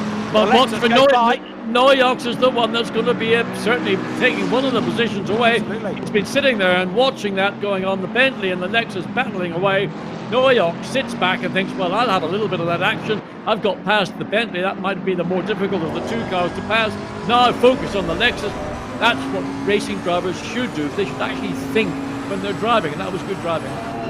So 2 down for Keithley, 1 up for Vromont, 1 up for Noyox out of all of this. And in fact, the way that Niels Noyox is going, could he have a go at the Lexus as well? Exactly. He's nothing, is it? That's what I said. Of the 3 cars, it's Noyox is the one I think is going to be the overall beneficiary of this balance. Having said that, a little bit loose and sort of wayward when he into Fagnes, but recovers. So keep an eye on Noyox. He wants to get onto the tail of the Lexus as quickly as possible and make another position. All right, while the ironing's hot, absolutely. Now, 26 is Yuri Petrochenko, keeping Will Tregertha at bay. This is the 22nd and 23rd. Will Tregertha, former GT4 champion in British GT, star of Ginetta Junior Racing, and a real world driver, taking on the sim experts. He reckons he's got it tougher than those in the pro race, and he's probably right. He's ahead of many of them, though. Chris Severt's behind him, Mike Nobel is behind him. He went so well at Monza. Don't forget, in the charity race that was won by the man that's 26, Arthur Camera. So some big names here, Ben, behind Will Tregertha.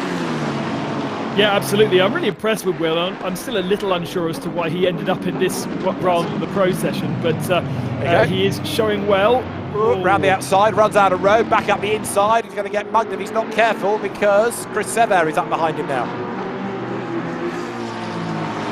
Sever just with his nose in front as they go across the line. So yeah, Will Tregertha had a good go, but it didn't quite pay out, did it? Now there is Niels Noyox, and he's dropped back, John, from Vromont. He's not quite as close as he needs to be. Can he do anything here in a straight line to bring down the gap? Well, he has lost a little bit. He made the ground up initially when he got that position, but not been able to capitalise it. So he's got to be careful. The Lexus will want to come back. There's a Bentley one will want to come back. The Lexus is the car he's pursuing. But to go back to this battle for Hosseini, Benito, and they've been more or less in the same situation in terms of positions. Half a second here, maybe 3/4 of a second, another lap. So in the same time, Hosseini has done again a great job of driving in a defensive means. Well, right now, Amir Hosseini turns through the downhill left-hander of Speaker's Corner, and then down through the Piff Path, and then now the Cours Paul Frere, ready to loop his way round towards the end of lap number 23. Capoccia 9 seconds clear up front over Al Sabti. There is Luca Locio's Porsche down in 21st place, under attack from Petrichenko and Sever, and then Tregurtha. So John, here, another battle raging on. Anything could happen out of this, couldn't it? Absolutely. I mean, we've got 7 minutes of the race remaining. 4 cars basically all battling for that 21st position. I mean, 21st position, some drivers might say, professional drivers, not sim drivers, would say, well, you know, why make the effort? The point is, if you're a racing driver, professional or sim, you make the effort. And that's what we're seeing. Good racing going on all the way down through the field. Now, Ben, what else need we to be monitoring apart from battles on track? Is there anybody else climbing up the order? Anybody else dropping back that we've not accounted for? What have you spotted? Well, I'm quite impressed with Jaroslav Honzik. We haven't really spoken too much about him. He is a very, very well-known gamer because effectively he's kind of what we like to call influencer, in that he streams his races online. He's got a huge amount of following, and Jaroslav up in 12th position, so just outside the points. But he's been in all kinds of different races because these influencers get invited to everything. Side by side, Lamborghini versus Ferrari. Santoro versus Tonizza, 8th place we're looking at, and where's the Ferrari gone? Over the curb and back on again, and Tonizza's going to gain the place, is he not? Yet, job done. Might be a track limits issue out of all of that. I think he'll have a benefit. He overtook the place, hit it off racetrack. He's going to have to give that back, in my opinion. But this is tight, up the hill, 3 abreast, coming up into the Coombe. And who's going to be the beneficiary out of all of this? Will Tregurtha's on the outside line. Luca Locio's Porsche stays ahead. And keep an eye to this, but let me just go back to another story from earlier on. Remember the Tobias Pfeffer contact against David Tonizza? Pfeffer has been warned for that, but no other penalty because he gave the position back. That's what the stewards have decided. So as he gave Tonizza the place back, no further action need to be taken. You're on board with Locio, heading downhill. John, plunging down to Cours now. Yeah, building speed up to 200 kilometres, 230 kilometres on the entry. Let the car run out wide, not that wide. As you see from, that's the Lexus of Serra. So, let's see, I mean, I don't quite understand the line he took coming down. He should have been more to the left of the racetrack than where he was, unless he was defending. He's got the other Lexus directly behind him. Maybe that was the reason why he was being slightly offline, being defensive.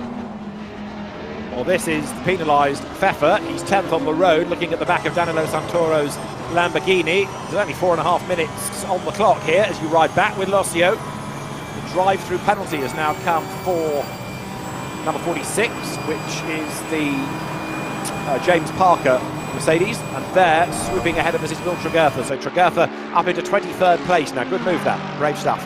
Yeah, it was brave because half the car was off the racetrack. But anyway, nevertheless, he got the pass done and he's on his way. Details, Scott, details.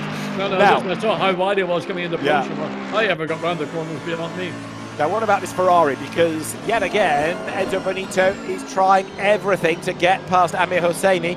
That Mercedes hasn't been the quickest car in this race, but he's made it as wide as it possibly can be. Yep, I mean, Benito's ebbed and flowed and gotten close and had a look and never quite had the commitment to make it stick.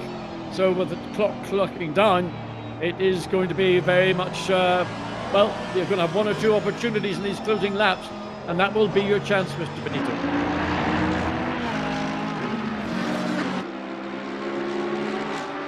Now, Benito will be aware that Pavlovsky is not that far behind him. There is Bonito. He's running in 6th place. Tobias Pfeffer is the first of those with a penalty, 10th on the road. 3 more minutes to go. This is lap 25. It's going to be about 27, isn't it, like it was for the Pro Series race, seemingly. But Capoccia, the race leader, Hani Al Sabti, second. 2 drivers we've not seen too much of late, but both really having a great reversal of fortune after what befell them at Silverstone in the opening round of the championship. Next stop, Nürburgring, then it's Barcelona, and the final round, it's up to you to decide where we go, in a sense, because it's going to be a vote to decide the venue, and that will be announced in due course, ready for the showdown for the Silver and Pro Series in the SRO Esport GT Series. I want to know what he would choose. We've got all of the intercontinental tracks. Ben, do you want to know the circuit? Do you want to know the circuit I would choose? It's probably not on the menu. I would choose Watkins Glen in Upper New York State. What about if it's going to be in Europe? Then where could we go in Europe that would be exciting? That would really test the drivers. I mean, you've got places like Paul Ricard, which has got. If they took out the chicane at Paul Ricard and let them go flat out into scene, that would get my thumbs up. Could work, because that's part of the SRO Championship, so that's modelled on this game. We've got all the intercontinental tracks, all the enduro and all the sprint tracks from last year, so there's plenty to choose from. So I can't offer a vote for Bathurst or Macau, is that what you're telling me? Bathurst is on intercontinental, isn't it? Okay, yes, we'll put a vote in for that then. Right, Amir Hosseini's just lost a place. Benito's ahead of him as they run up towards Lincoln, but Hosseini breaks late on the inside, forces he is. Benito's up the curb. He's done it, he's gotten through. No, he hasn't. Can't believe it. What been good again, good clean racing. Now down the inside, down into Brussels, down the outside, but the Lamborghini also looking, didn't find a way. Well, proper racing, 1 minute, proper 1 minute, GT racing. 20-second race.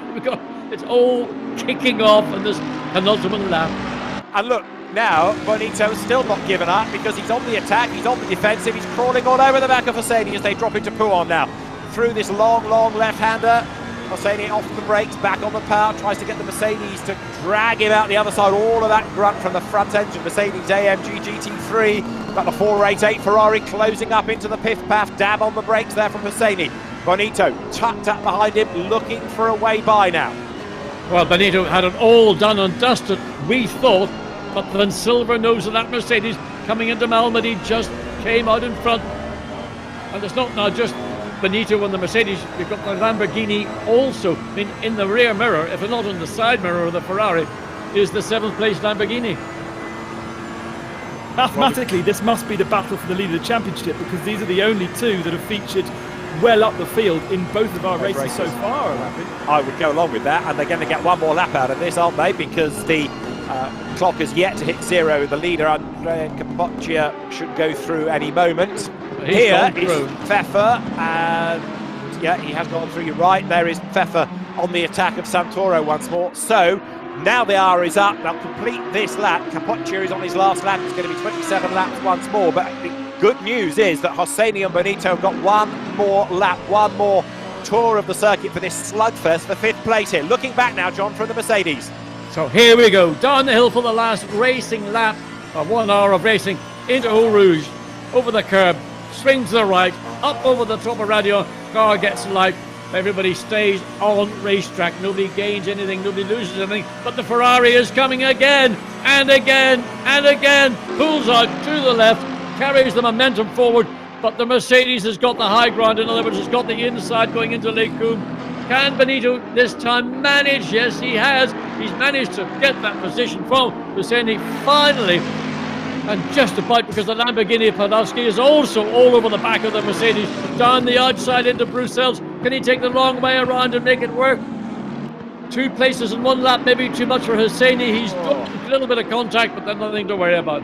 Well, great racing. What a way to round out round 2 of the championship. Amir Hosseini loses out, and Bonito straight away disappears up the road. It makes you wonder what he could have done had he got past sooner, but Hosseini's spirited defence comes to nothing. He makes a mistake and he runs out wide. Now Pavlovsky should be on the attack. He's got the momentum as they come down towards the piff-paff. He's going to have a look to the outside line. Hosseini covers him off, but Pavlovsky here, Ben, could yet get 6th before the end, couldn't he? To see Triple F being represented here, effectively the Works Lamborghini team really trying to find a way through at the end of the race, fighting every single second of this hour-long adventure, and another really great one from Hosseini, who's managed to pick up some decent points despite really not having the race pace totally. Now you can see on the totem pole a minute worth of penalties now for Pfeffer for assaulted incidents. We'll worry about the final results in due course, because Capoccia has taken the checkered flag to win round 2 of the SRO Esports GT Series. Second, Hani Al Sabti. Third, De Salvo. Fourth, Francorchamps. And then it's going to be Bonito for 5th in the Ferrari, but who will be 6th? Hosseini powers towards the line. Is he going to hang on in there just ahead of Pavlovsky? The answer is yes, he does. So it is 6th for Hosseini. Pavlovsky takes 7th. Tonitza 8th. Santoro takes 9th. And Pfeffer 10th on the road, but give him a minute's penalty, and that throws him probably to about last place, I would imagine. So it is a win for Andrea Capoccia. Hani Al Sabti takes 2nd.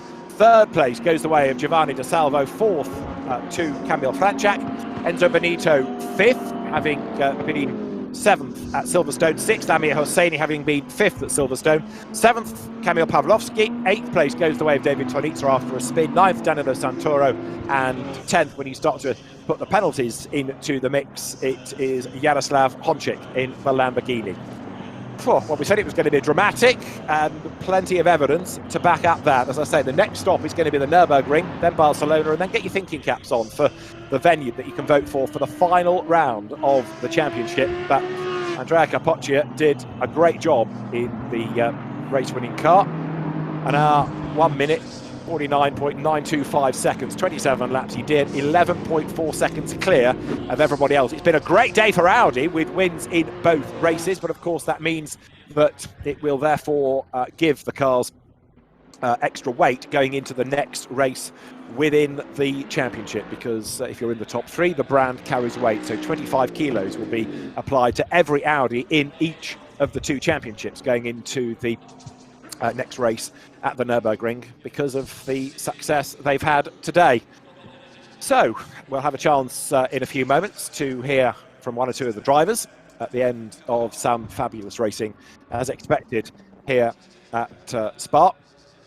And having been watching all of this from his berth in the caster's room is Jack Nicholls, and we said, Jack, it was likely that we were going to have yet another jumbled result. Well, that's exactly what we delivered, wasn't it? Yeah, absolutely. Another great race. Really entertaining stuff at the front. That fight between Al Sabti and Capoccia for the win was absolutely thrilling. But in the end, it is Andrea Capoccia who comes out on top, takes the win. And those 25 points bring him level at the top of the championship with Patrick Selva, who won the first race at Silverstone, because Selva not scoring any points in this race today at Spa. So those two are tied at the top of the championship, and then it's 6 points back to David Tonitza, who, getting that 5th place right at the end there, promoted him in the points above Arthur Camara, who drops to 4th place. So Tonitza really the only driver to score decent points in both races. Amir Hosseini did well. He's still in the sort of top 5 in the championship, but not quite as many points as David Tonitza. So we're really seeing, I think, and the same is kind of true with Luigi Di Lorenzo in race 1 in the pro class, that consistency is going to be the key. Keep out of trouble, score points. It's, as you and I were discussing, an hour or so ago, it's a short championship, relatively speaking. So you don't have many opportunities to score points, A, because you have to be in the top 10, and B, because you've only got 5 races in which to do it. So you can't really afford bad results, whether that's low points or out of the points. Keep out of trouble, score well, bank where you can. And Watty, presumably that's sort of easier said than done, isn't it? That kind of attitude. Well, if you're a real-time racing driver, what would you expect? No, listen. Whether okay, you've got interviews coming up, so I'll leave my speech until we've heard from the race winner. Okay, right. Thank you for that. We'll start off then with Hani Al Sabti, shall we? We've got him joining us in for an interview. Hani, congratulations, a 2nd place. You happy with that? You had the lead for quite a while, the first 15 minutes or so. Hi. Yeah, thank you. I'm very happy with 2nd place. I knew I couldn't keep up with Audi, so it was either getting damaged or letting him go, and I decided to let him go and stay in 2nd and try to maintain the gap to P3 and P4. And that'll obviously give you a bit of ballast for the next race in the Nürburgring. Are you worried about that? How is the Lexus with the weight penalties? Well, the Lexus is not really a fast car, except on Spa. So on the next track, the car is already slow, and with ballast, is just way too slow. But anyway, hopefully it will rain. Then we might have a chat. Okay, great. Thank you very much for joining us, Haney. David, anything to add, Haney? No, just a very impressive drive and a great result after Silverstone. I mean, you must be very, very pleased with that. Two very differing results. Dramas at Silverstone, really good pace today. So let's move on then to Kamil Franchak, shall we? Kamil, good afternoon. Starting third, finishing in the top 10, a decent race for you. Hi, thank you. I think it's even better than decent race. I started P3. As you've probably seen, I had some very hot moments in the first, I guess, 2 laps with Amir Hosseini. But luckily, I've seen it in the mirror, so did some avoid action, and I kept it on track. So could regain the position after a couple of laps and try to catch up back to gain the 3rd position. But I needed like maybe 10 minutes or so, and I would be close. But still, 4th place, I think, is a great result, especially on this track, which is not easy. Yeah, good points for the championship. Are you looking forward to Nürburgring next week? And as far as I know, we're gonna have 10 kilo ballast, so it's not gonna be easy for us. Lambo is a very good car, but not easy to set up. So we'll have now difficult week trying to prepare for this race. But I'm looking forward. Okay, great. Thank you very much for joining us, Kamil Franchak there. Thank you very much. Enzo Benito we have as well, the Ferrari driver. Enzo, you and David scoring points in, David Tanizzi, your teammate, scoring points in both races. So good consistency from Ferrari, even if you're not right at the front. Oh yeah, absolutely. David did great job in Silverstone. He got P3, so now we had 10 kilos of ballast. It's not much, but I think 1 of 2 tenths was worth it. But yeah, it's been great for us so far. I know Spa was a little bit better than Silverstone, but shame for what happened to David in the race. Got spun, I think, and could have scored more points. But yeah, we're happy with that. Okay, and how much difference does it make that you've only got 1 week now till the Nürburgring compared to 2 weeks from Silverstone? Is it much more difficult to get everything ready? Yeah, I think so. I mean, we won't have the ballast this time, so I'm not sure. I never tried the Nürburgring myself, but yeah, every day practicing, I guess, and see what we can. Okay, cool. Thank you, Enzo. Catch you later. Thank you, And we'll now move on to Kamil Pavlovsky, who's in the chat as well. Kamil, talk us through your race. How was it for you?